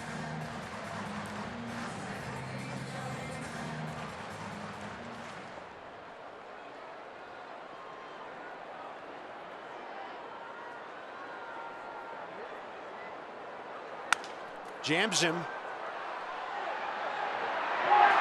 Do or die play for Sanchez, who is playing back. Carlos Gonzalez hit it very softly. And the Rockies have their third base hit, you would think. Yeah, sometimes at second base, you come to this at an angle and you shovel it with your glove. That might have been too far to do that. That's why Adrian went for the bare hand. That would have been a tough little flip on the run, and I think Cargo would have been safe either way. So leadoff man aboard here for the Rocks in the 5th. Former teammates having a good time there. So here's Ian Desmond, who check swing hit a 1-6-3 double play, ending the 2nd. And the Rockies had 2 men aboard and 1 out.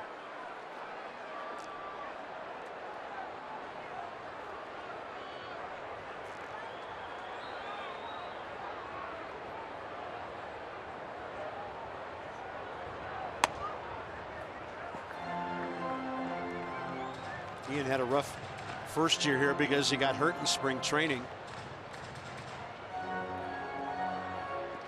A pitcher by the name of Rookie Davis hit him on the left hand March 13th while they were playing the Reds last year. And then he only played 95 games during the season, but he did drive in 40 runs. Was it that pitcher's first year?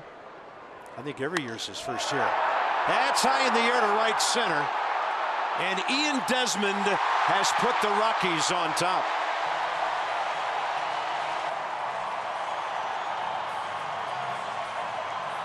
That's his 22nd of the year, and the former Nat has now driven in 88.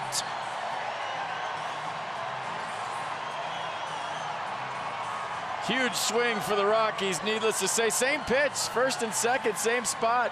You saw the bat flip as soon as he hit it. He knows.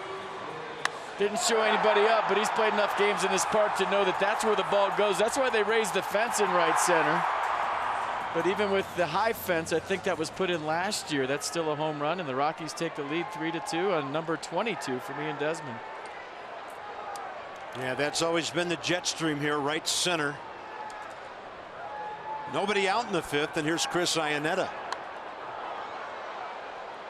He was trying to go back-to-back on the first pitch.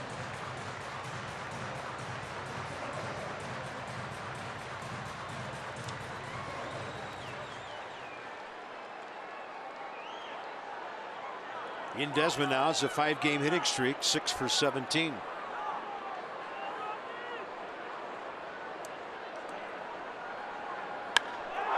Oh my goodness. How far is this one going?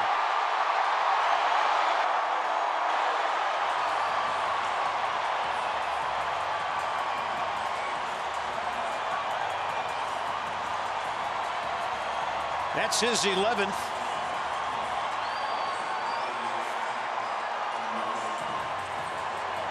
Rockies have hit 3 tonight, and they lead 4-2.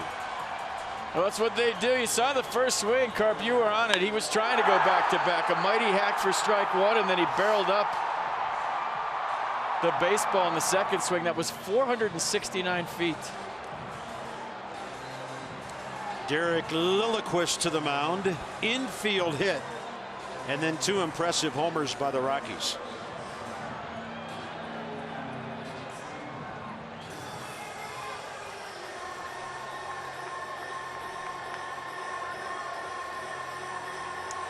So Tim Collins up in a hurry.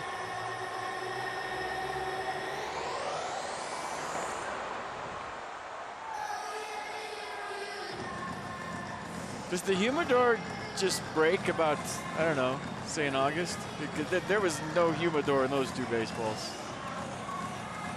Yeah, I think those 2 came out of the oven.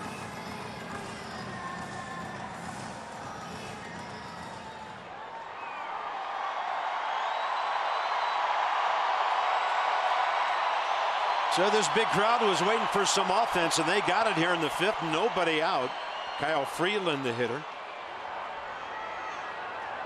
After a long battle, Joe Ross struck him out prior to Charlie Blackmon's homer back in the 3rd.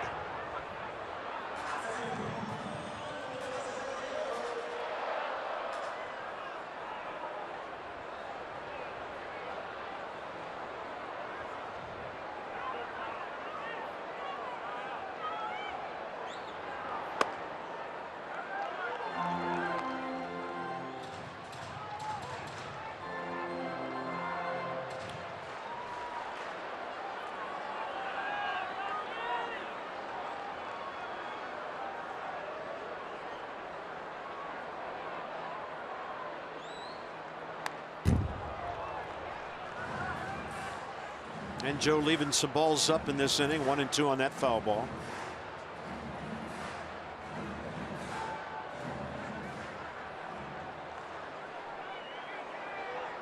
So the Rockies arrive at 200 home runs with that swing by Iannetta. Could be fatigue, even though it's just the 5th. You know, 3rd start back from Tommy John surgery. 95 pitches last start. I mean, I got on the treadmill last night for 20 minutes and couldn't breathe. I can't imagine if you're not used to this altitude here as a pitcher and how it affects you.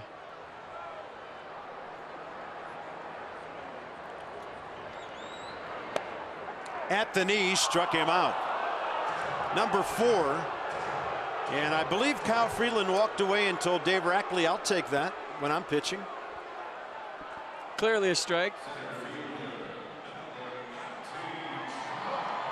Top of the order, and Charlie Blackmon, who homered his last time up. Best walk-up song in baseball.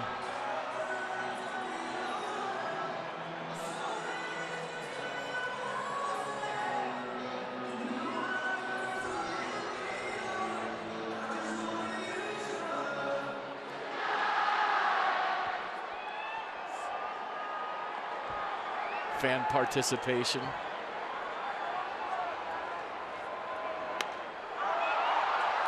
To left, and Soto waiting for it.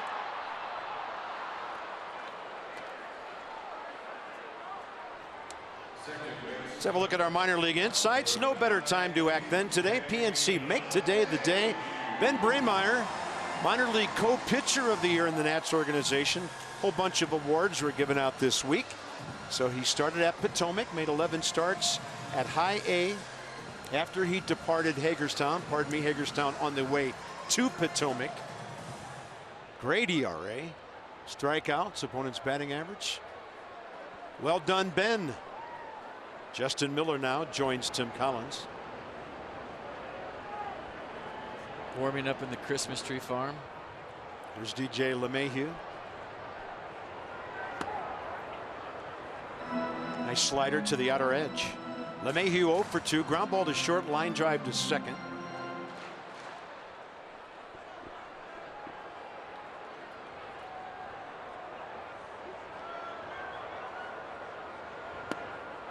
Duplicates the slide piece of beauty.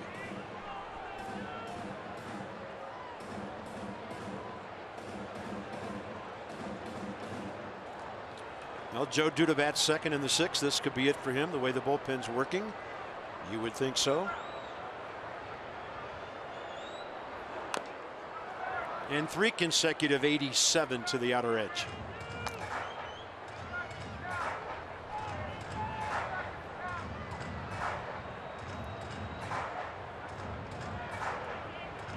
Only 4-2 in the 5th. You're thinking, uh-oh, if you're the Nats, but this is Coors Field. This one is so far from being over.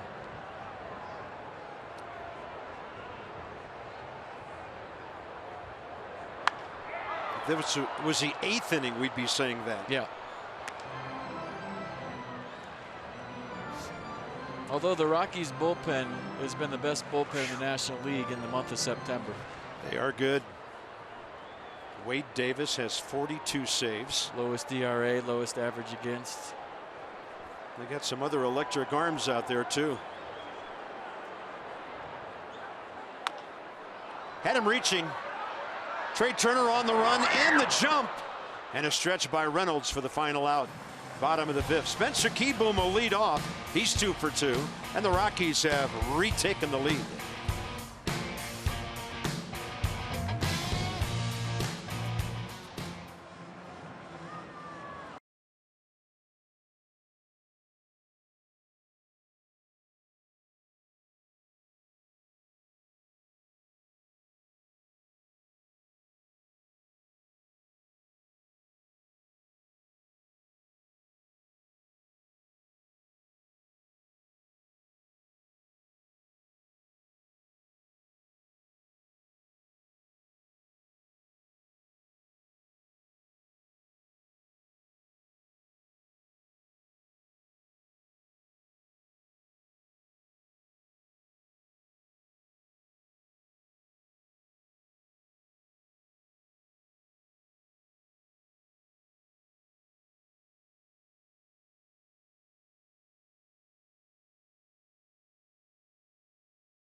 Adrian Sanchez led her off with a single. Spencer Keyboom pulled one to left, 2 for 2. And then watch the bent arm swing by Trey Turner. Look at that swing, no extension at all, and he shoots the gap in right center field. Watch Davey Martinez in the background, waving Trey Turner, just like I was in the booth. I was thinking inside the park home run, and so was the skipper in the background. 15 minutes could save you 15% or more on car insurance. Visit geico.com to see how much you could save. Kyle Freeland has gone at least 6 innings 24 times for the Rockies this year. Spencer Keyboom, a tapper on the first pitch. Arenado, bare hand. Nobody does it better.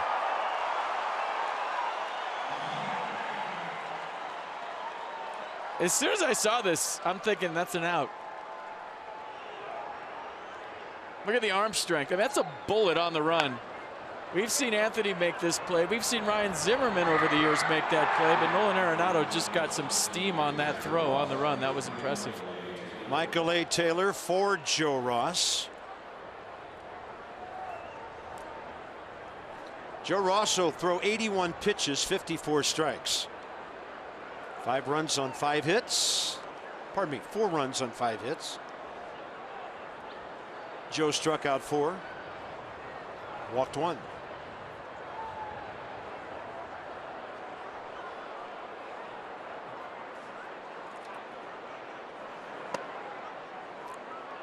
Taylor 0 for 2 career against Freeland.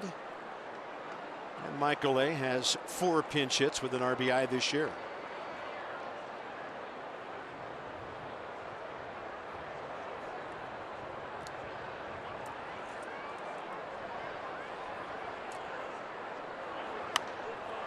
Off the end of the bat, or it might have left the yard. In the air for Dahl, 2 outs.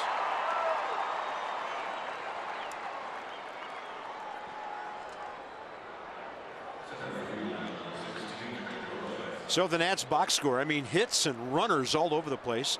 Bryce 2 for 3 and a steal with a couple of opposite field hits. Victor Robles has a bag tonight. Sanchez 2 for 3.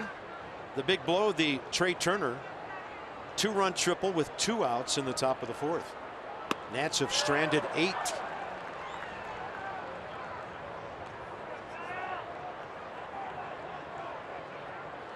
And Kyle Freeland working quickly here. He's given up 1 hit to the last 7 batters until that one. Robles sneaks one inside the bag into second base. He's on for the 2nd time tonight. Guys are attacking early, and the Nats with a big run sitting out there, and Turner coming up. I think Victor thought it was foul. He stood there for a second, and it was right over the bag. Not challengeable. 2-out double for Robles, and I think he thought it was foul, and that was pretty darn close, wasn't it? Chris Guccione on the call. He started, stopped, and then he turned on the jets to make it a double.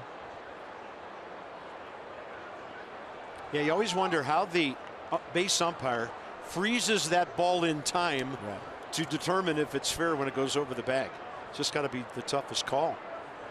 So this one to the outside edge on Trey. He's had 3 good at-bats tonight. He went to his Eric Hayden hoodie. Remember he had that on when he hit the cycle?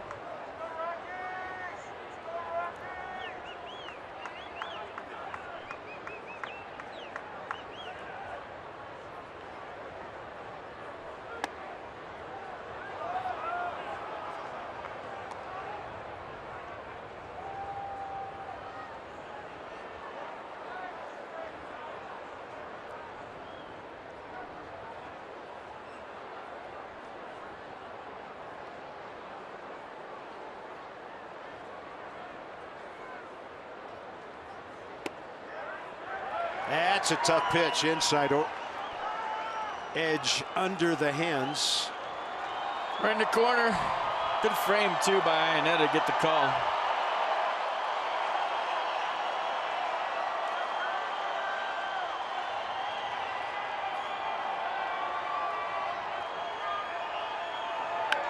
Turner reaching. Arenado has to back up and gun it. Close and out at first. Good pick by Desmond. Nolan Arenado on display defensively. The Nats have stranded 9. To the bottom of the 6th we go into the Washington bullpen for 2 Rockies.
.450 Rockies, 211 Nats.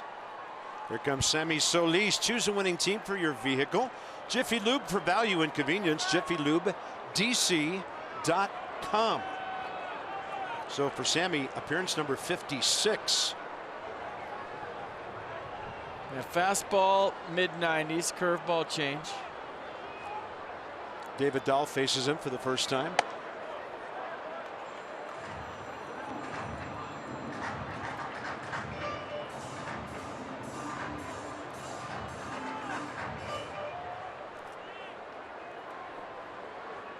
Swinging strikeout, fly ball to right against Joe Ross.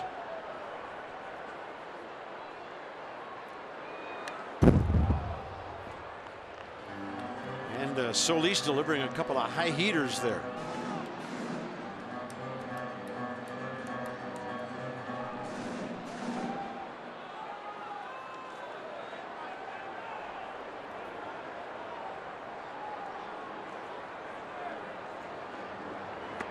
And then the breaking ball.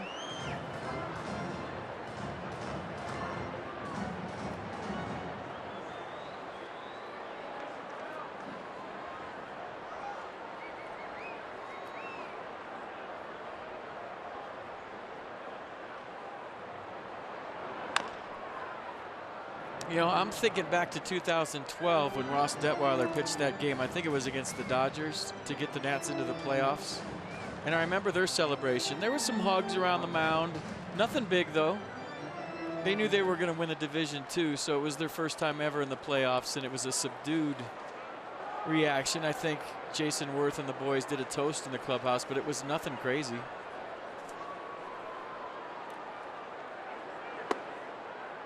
And if you're a player with the Rockies tonight, and you do hang on, long way to go in this ball game.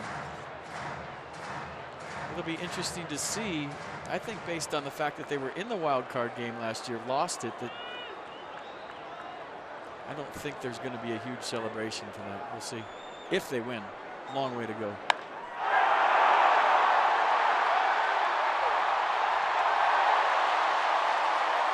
Well, David Dow keeps his home run streak going.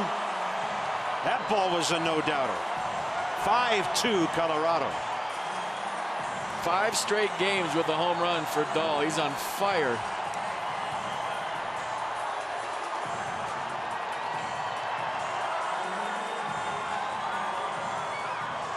Yeah, Sammy's had his trouble getting lefties out this year, and that continues right here with Dahl getting the high pitch and getting on top to left. Look at this balance, the barrel, and the homer.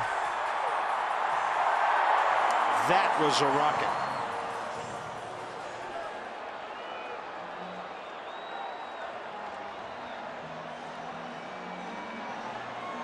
So that's it for Sammy.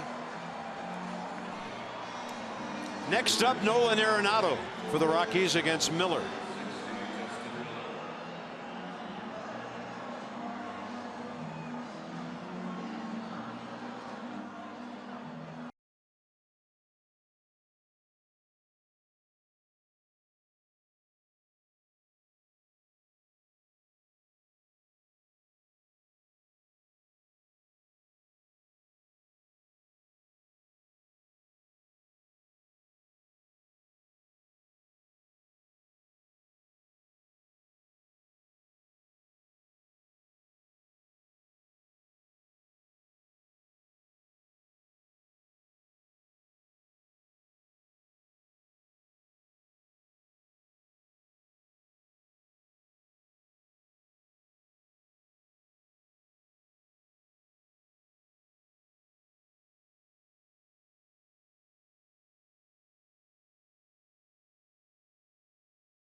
Four home runs. They lead at 5-2. Here's Justin Miller for the first time against Nolan Arenado. A fastball cut, fastball slider from Justin. 51st appearance. 7-1 on the year. What's the most wins out of the bullpen? Didn't Tyler Clippard have a year where he won a bunch, like 11 games out of the bullpen? Sounds right, yeah.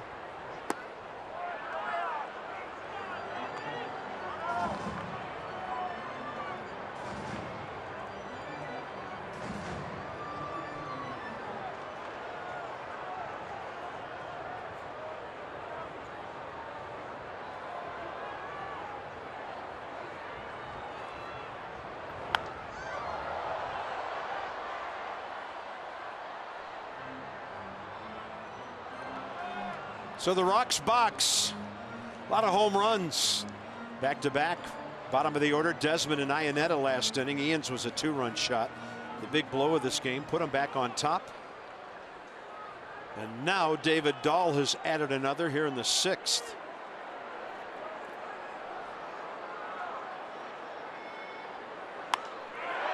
This one out to center. Robles racing in. And he got such a good jump, he could cruise to it at the end. 1 out. Yeah, in 2010, Tyler Clippard was 11-8 out of the bullpen. 19 decisions out of the bullpen in 2010.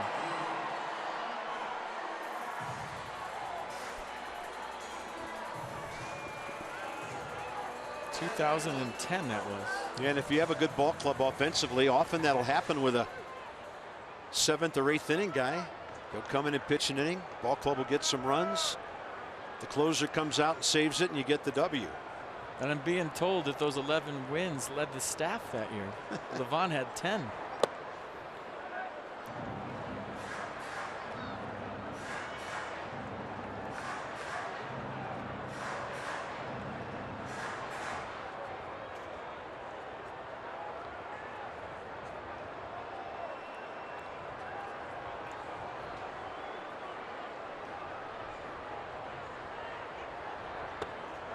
Front door on the hook, and he got a strike. Trevor Story thought it was inside.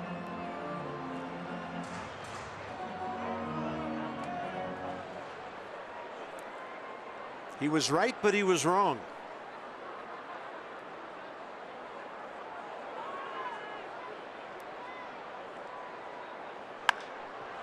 Ball hammered to the left side. Rendon picks it off right over to Reynolds. 2 down.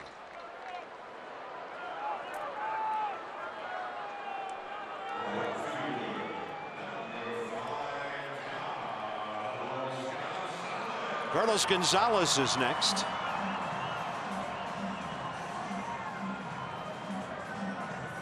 Line drive out to center field.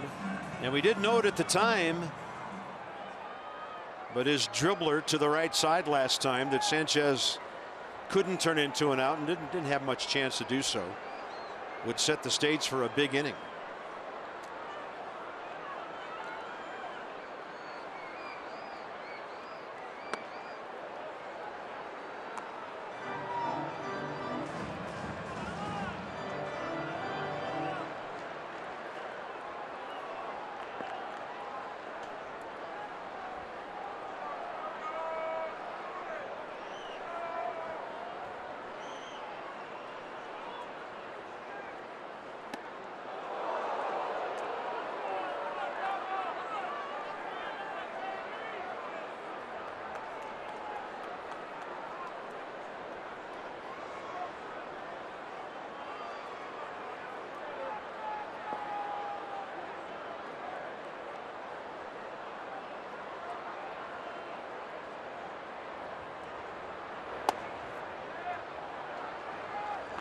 Three 3-0.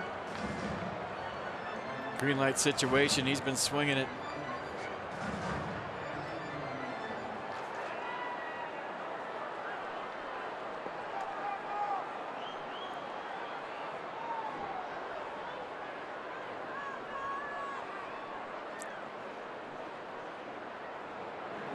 Yeah, he had the green light on 3-0, trying to put another one over the scoreboard over there.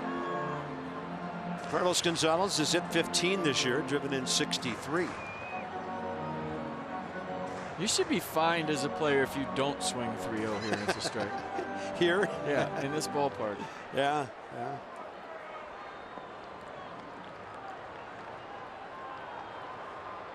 Kangaroo court.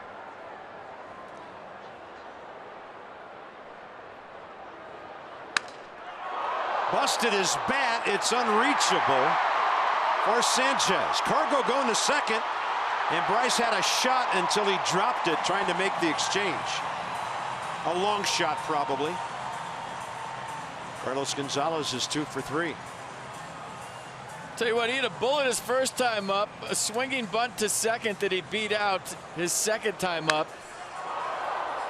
And now a broken bat double. Good hustle. He saw Bryce running hard toward the line. He was playing him in right center, and he thought, hey, he's going away from the play. I think even if Bryce fields that cleanly. Carr goes in with a 2-out double. Good hustle.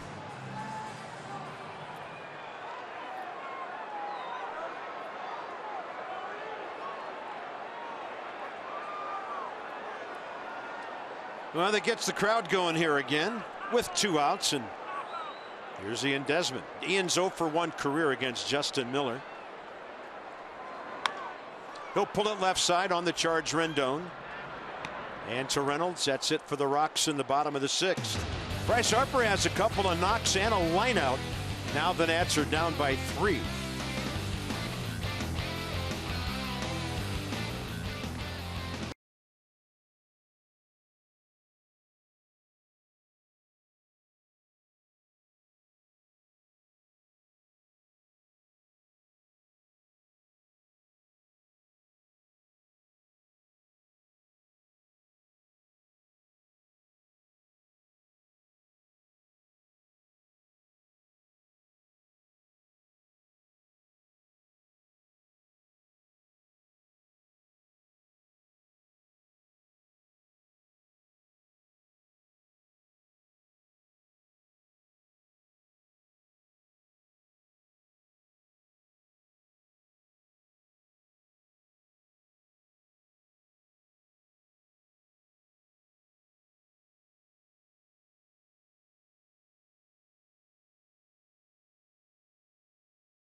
Tonight he's 2 for 3. About to come up for his 4th time. Little opposite field base hit past Nolan Arenado. That's a good thing. And then the line drive in the 3rd to left field. So a couple of real pretty swings from Bryce tonight. Flew out to left his last time up.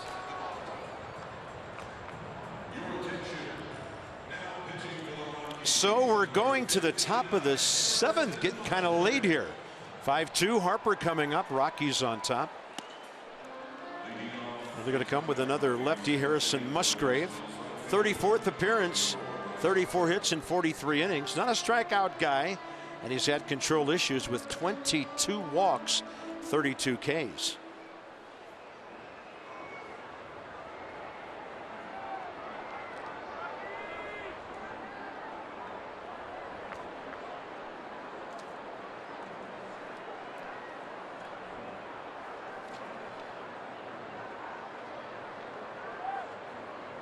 And the Nats will face this lefty for the first time.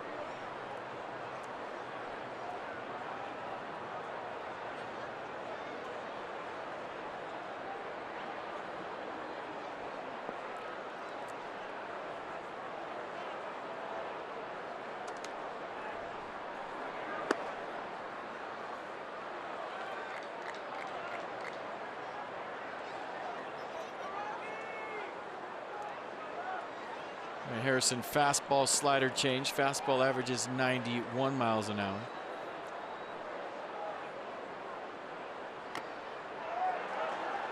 Counts even 1-1.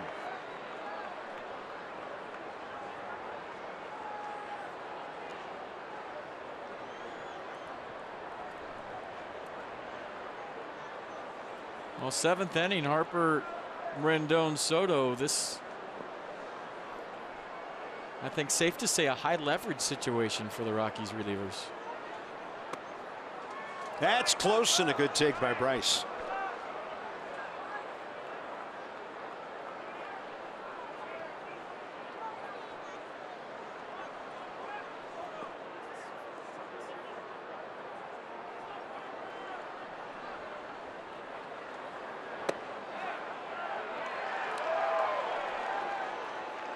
Now back even 2-2. Digging the red cleats tonight, by the way. I think it looks good with the grays.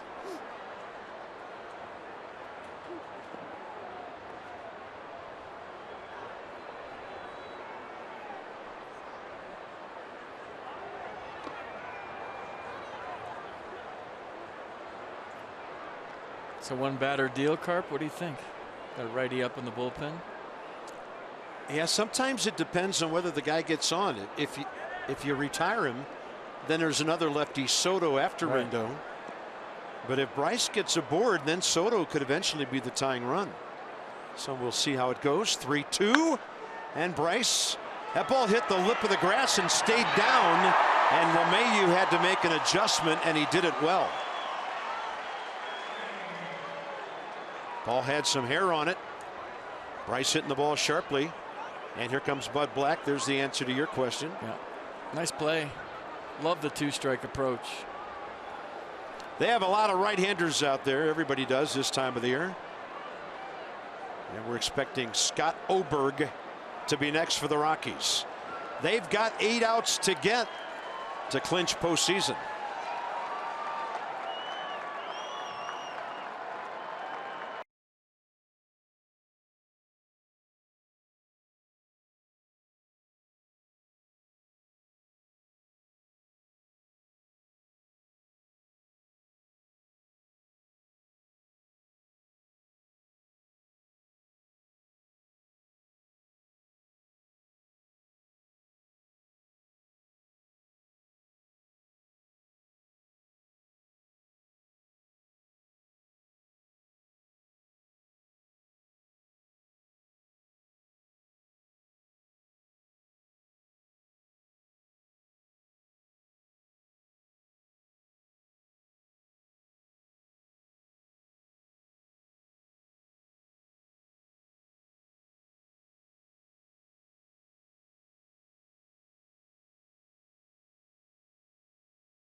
Pitcher.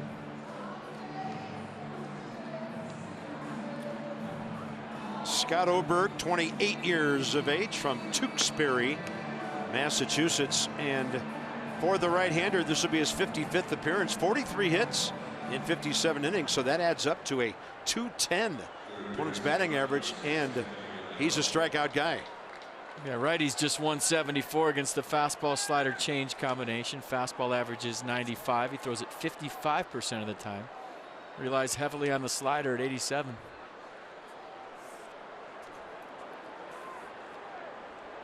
Anthony Rendon, 1 for 3 career against him. And the same for tonight. Dropped one into right center last time up.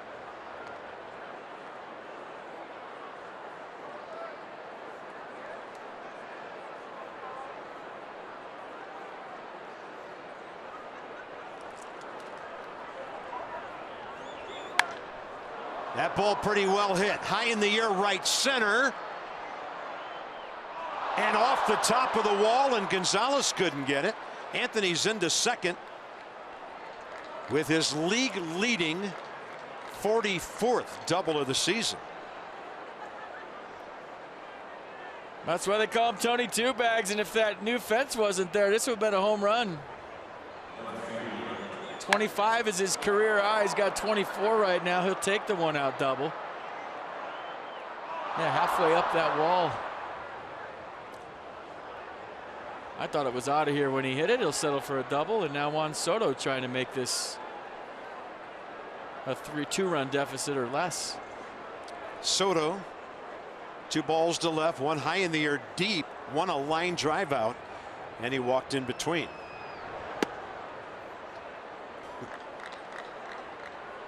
There's the 1-0 shuffle.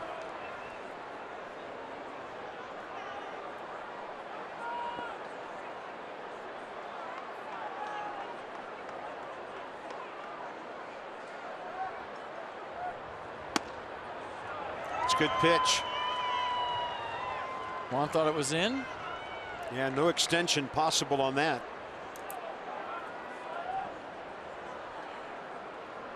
And it was. He can make this real interesting with one swing.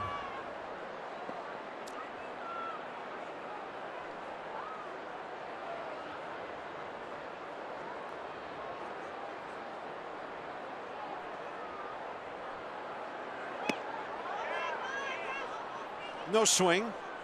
2-1.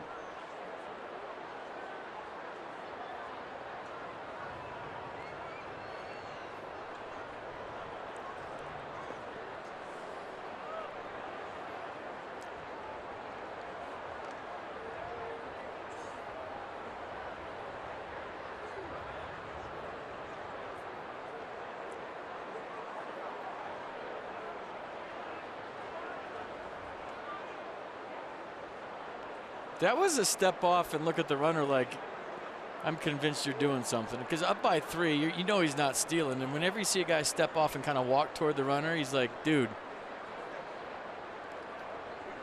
whatever you're doing, knock it off. I don't think Anthony's doing anything. I'm watching him. It looks pretty innocent to me, but you never know. Everybody's paranoid now.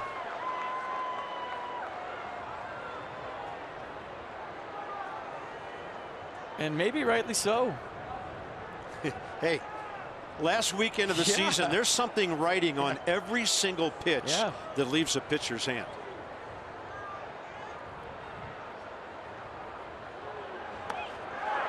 He went. He's called out by the home plate umpire. Ball was in the dirt, and that's 2 down.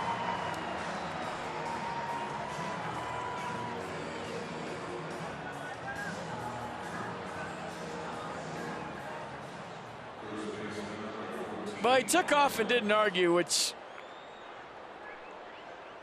was a good idea. And you could tell in the replay he went. Initially, it didn't look like he did, but the replay showed that it was definitely a swing. Mark Reynolds is next, 1 for 3.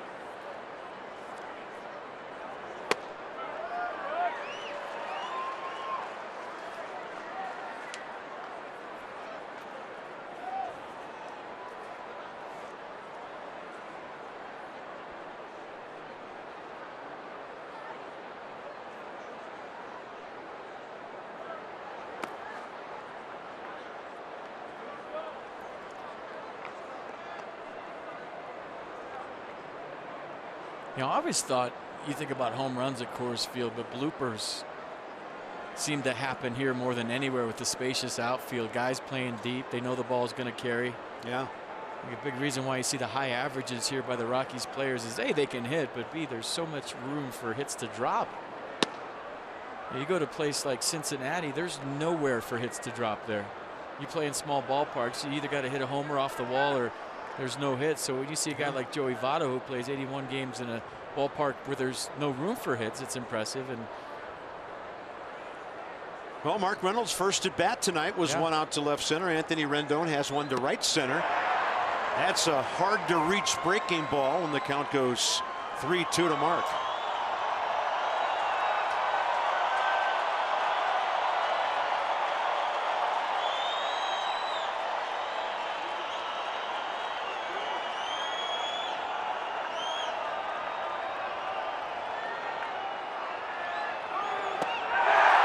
Swing and a miss, and this one arrives at the 7th inning stretch.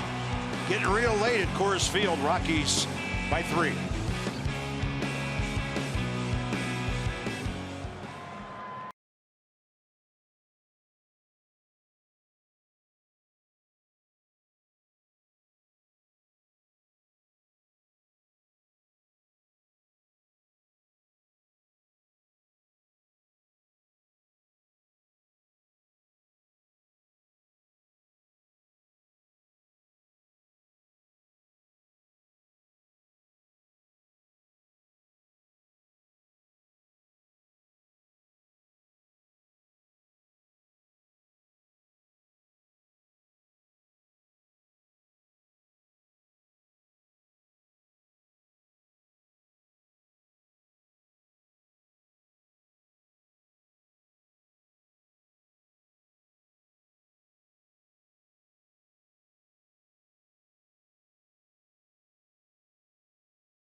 making a donation of $44 to the Children's and an NIH for every strikeout by a Nats pitcher this season.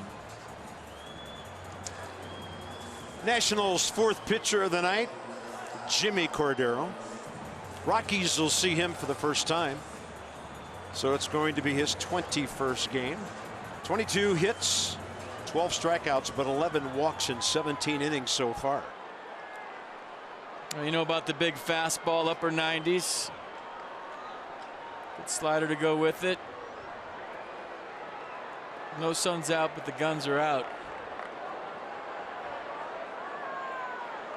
Sanchez, key boom, and the number 9 spot for the Nats when the top of the 8th rolls around. The Rockies also at the bottom of their order.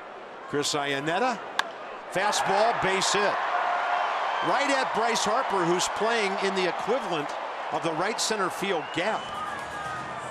So their number 8 man has homered and singled. Gerardo Parra will be the pinch hitter here.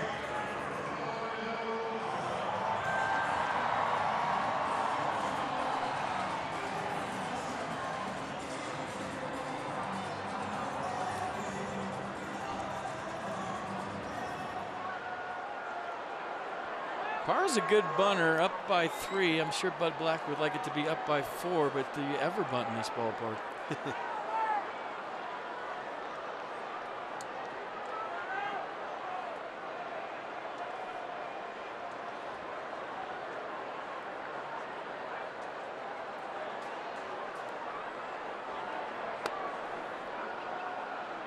Yeah, been wondering over the course of this year, because we haven't been here in quite a while.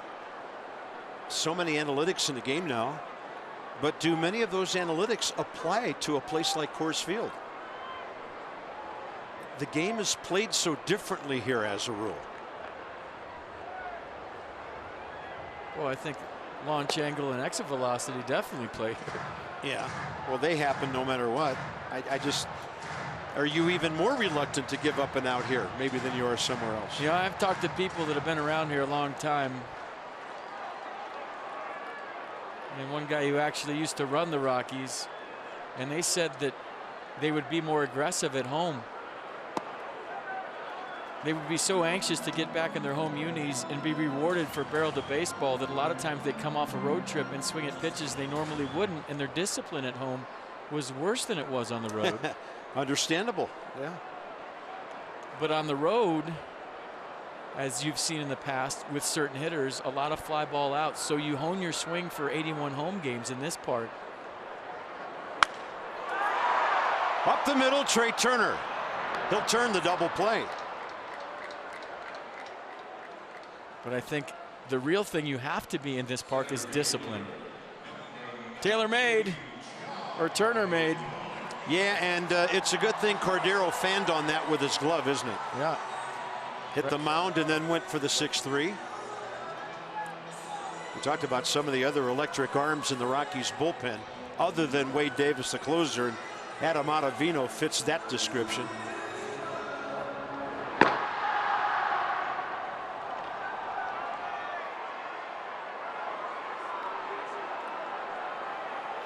Charlie Blackmon 1 for 3 with a homer 2 at bats ago. I kind of respect Jimmy Cordero's uni. Because yeah, that's how all my shirts fit. I'm big on the schmediums.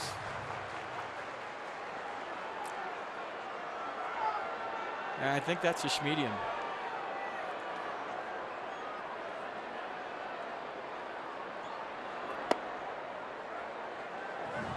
They're right between small and medium.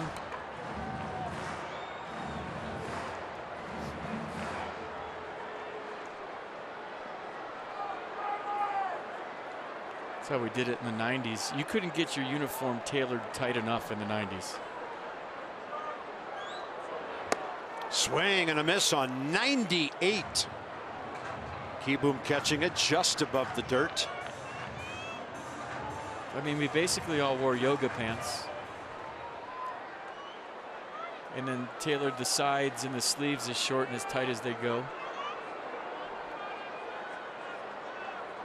And this is a much better look that these guys are sporting now, trust me.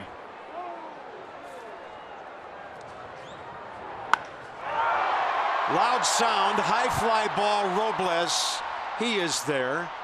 And the double play speeded up that bottom of the 7th. So here come the Nats, Sanchez, Kieboom, and the number 9 spot.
Transmitted in any form, and the accounts and descriptions of this game may not be disseminated without the express written consent of the Washington Nationals.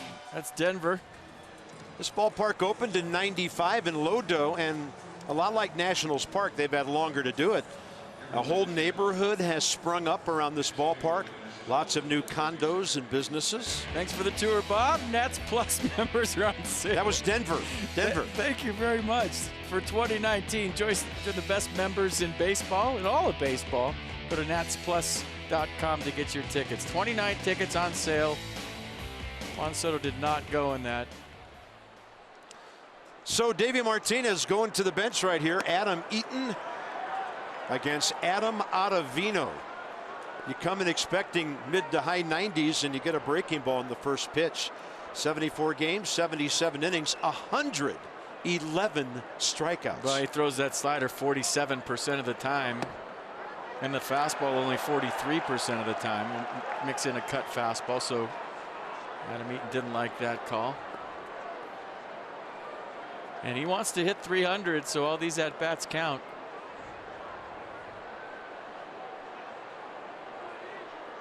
Wilmer Defoe on deck, by the way. Then the pitcher spot.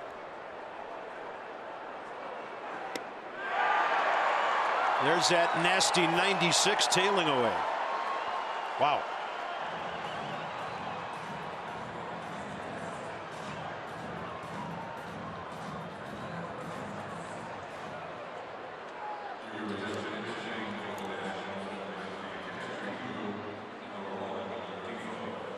I'll tell you what, this might be the best scoreboard I've seen. The one in Atlanta's huge. I think this one's bigger. I mean, look what you see when a guy comes up to the plate. Right side, DJ LeMahieu. Andrew Stevenson now in the number 9 spot. As Davey Martinez will empty out the left side of his bench here. Defoe the switch hitter, and now Stevenson the lefty.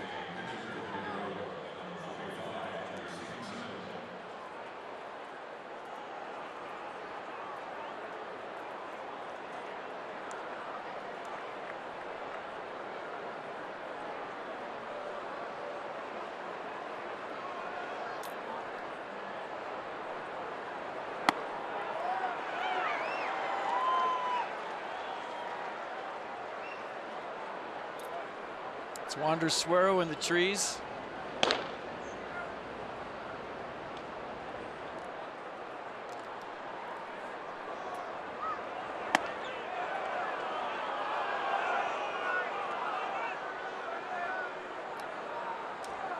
Things are moving quickly here in the 8th.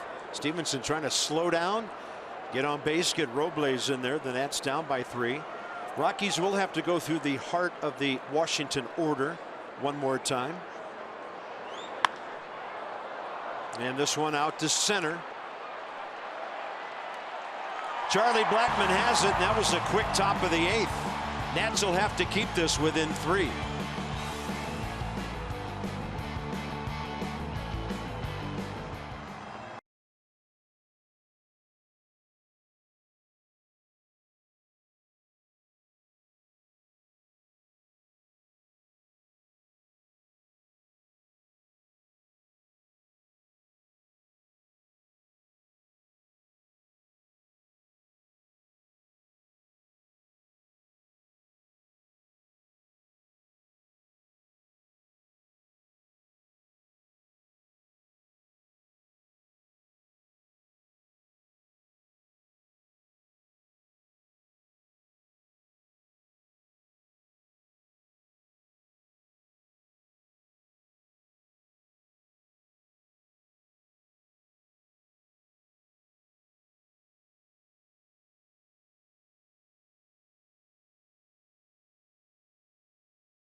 Of the game.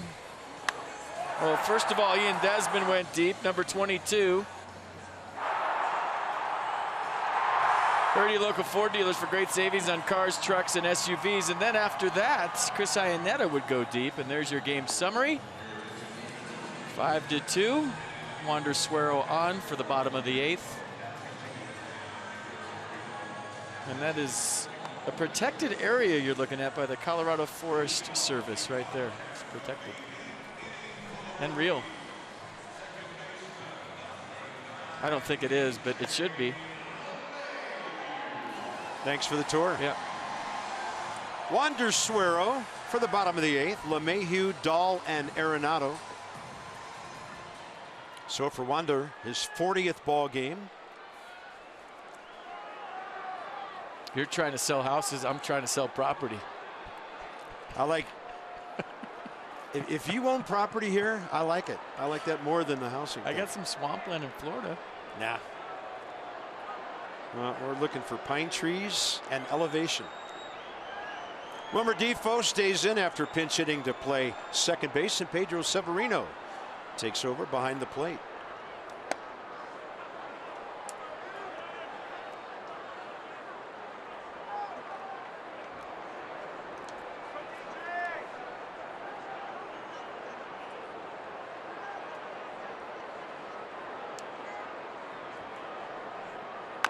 There's that cutter and a chopper over to Rendon, who calmly picks up that short hop.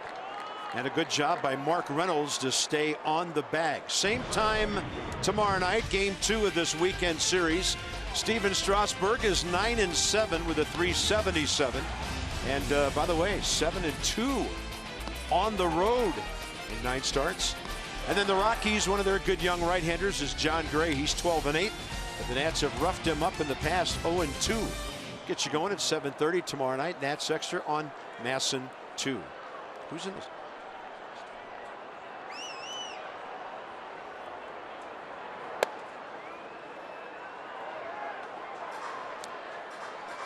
Johnny Holiday, Byron Kerr in the studio this weekend.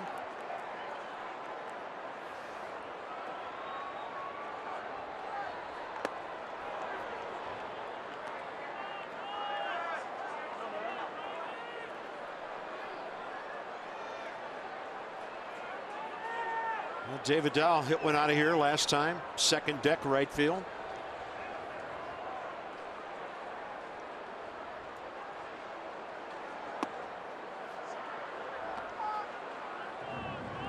he is. 42 saves for Wade Davis. Most in the National League.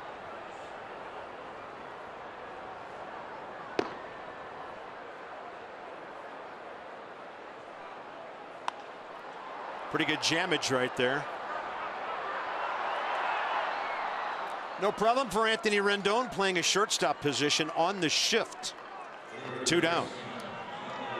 Winterfest, presented by StubHub, coming to Nationals Park Saturday, December 1st, Sunday the 2nd.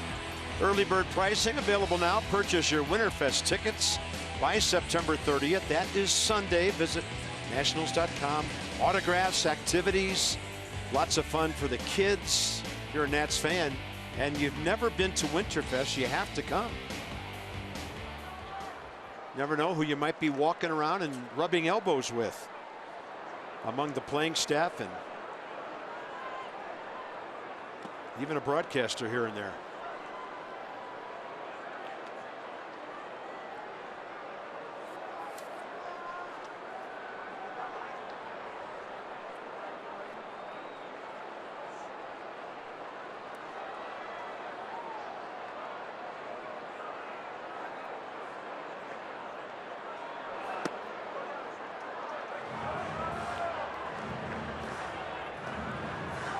Giants up 1-0 in the second inning.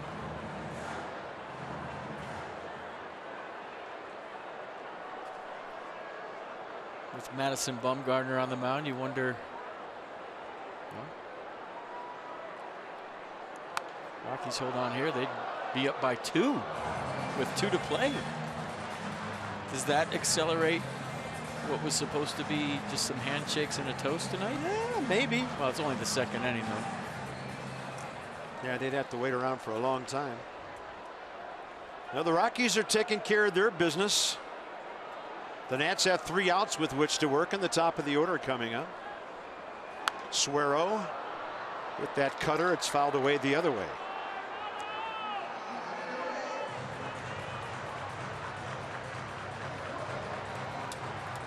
That's how it stands right now atop the West. Rockies over the Dodgers. Milwaukee in a 5-5 game with the Tigers right now. They're home for the weekend. If you missed it, St. Louis lost at Wrigley this afternoon. And if the Brewers lose, the Cubs will tie for at least first place in that division, and they'd have to play that off. But so many possibilities between now and Sunday. Yeah. And with the Nats out of it, I'm just rooting for absolute chaos. There could be games on Monday. I want to see play-ins to the play-in to the play-in. Hot shot, and Turner has it. All right, here we go. Top of the 9th. Victor Robles, Trey Turner, and Bryce Harper against the best closer in the National League.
a postseason berth. 3 outs to get, and their 33-year-old closer, Wade Davis, who's been pretty good this year. 42 saves, he's blown 6. 69th appearance, the ERA a little bit up there at 4.20, but there are nights when you'll give up hits and maybe a run or two here and there if you are a closer at Coors Field.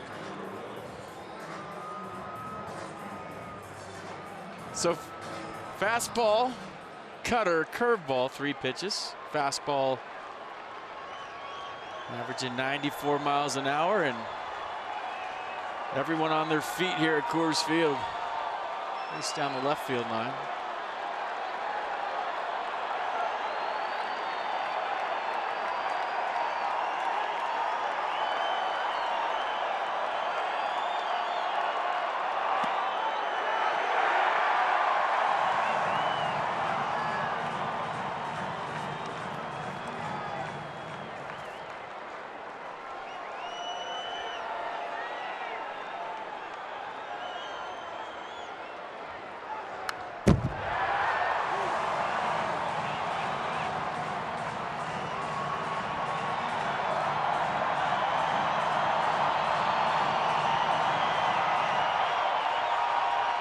Rockies are trying to win their 8th in a row to get them to 90 wins on the year.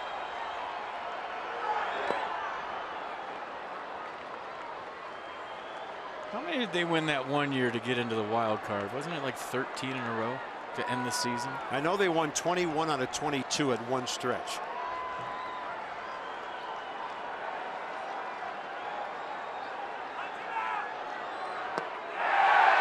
Robles strikes out, 1 down.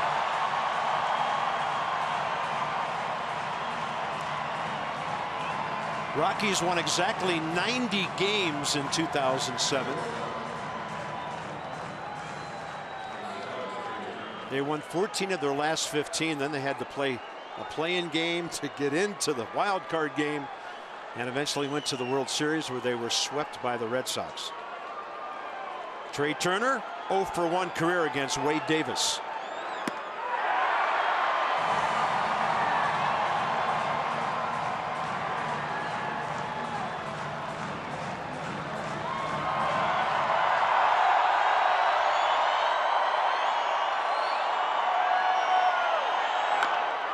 Tapper, Davis, glove, the toss, 2 down.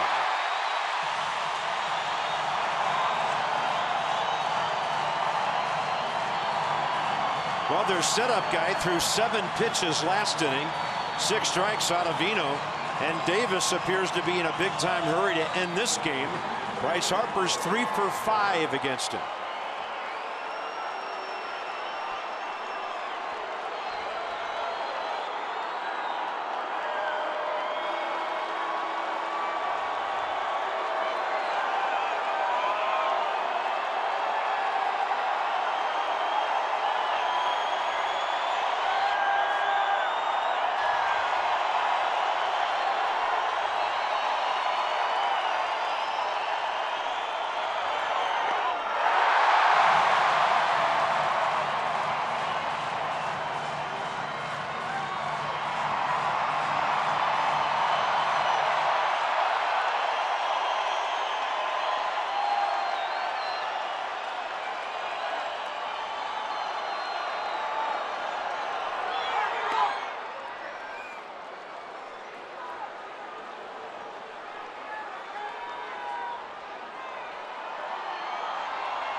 Two balls, 2 strikes.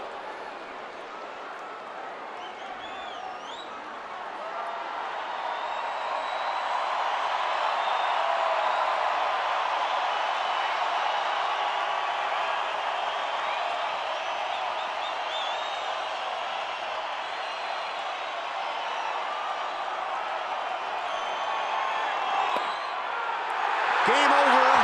Strike 3 call, and the Colorado Rockies are in the postseason. First time since '09 for them.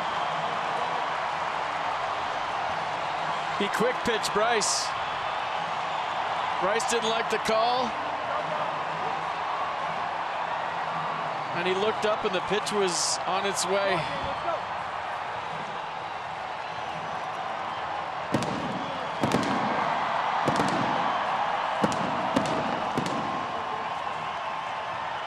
Thought it was down. In that situation with the crowd on their feet, umpires are looking for a strike to end it. The Nationals get 12 hits tonight. They stranded 10 base runners, and the Colorado Rockies are at least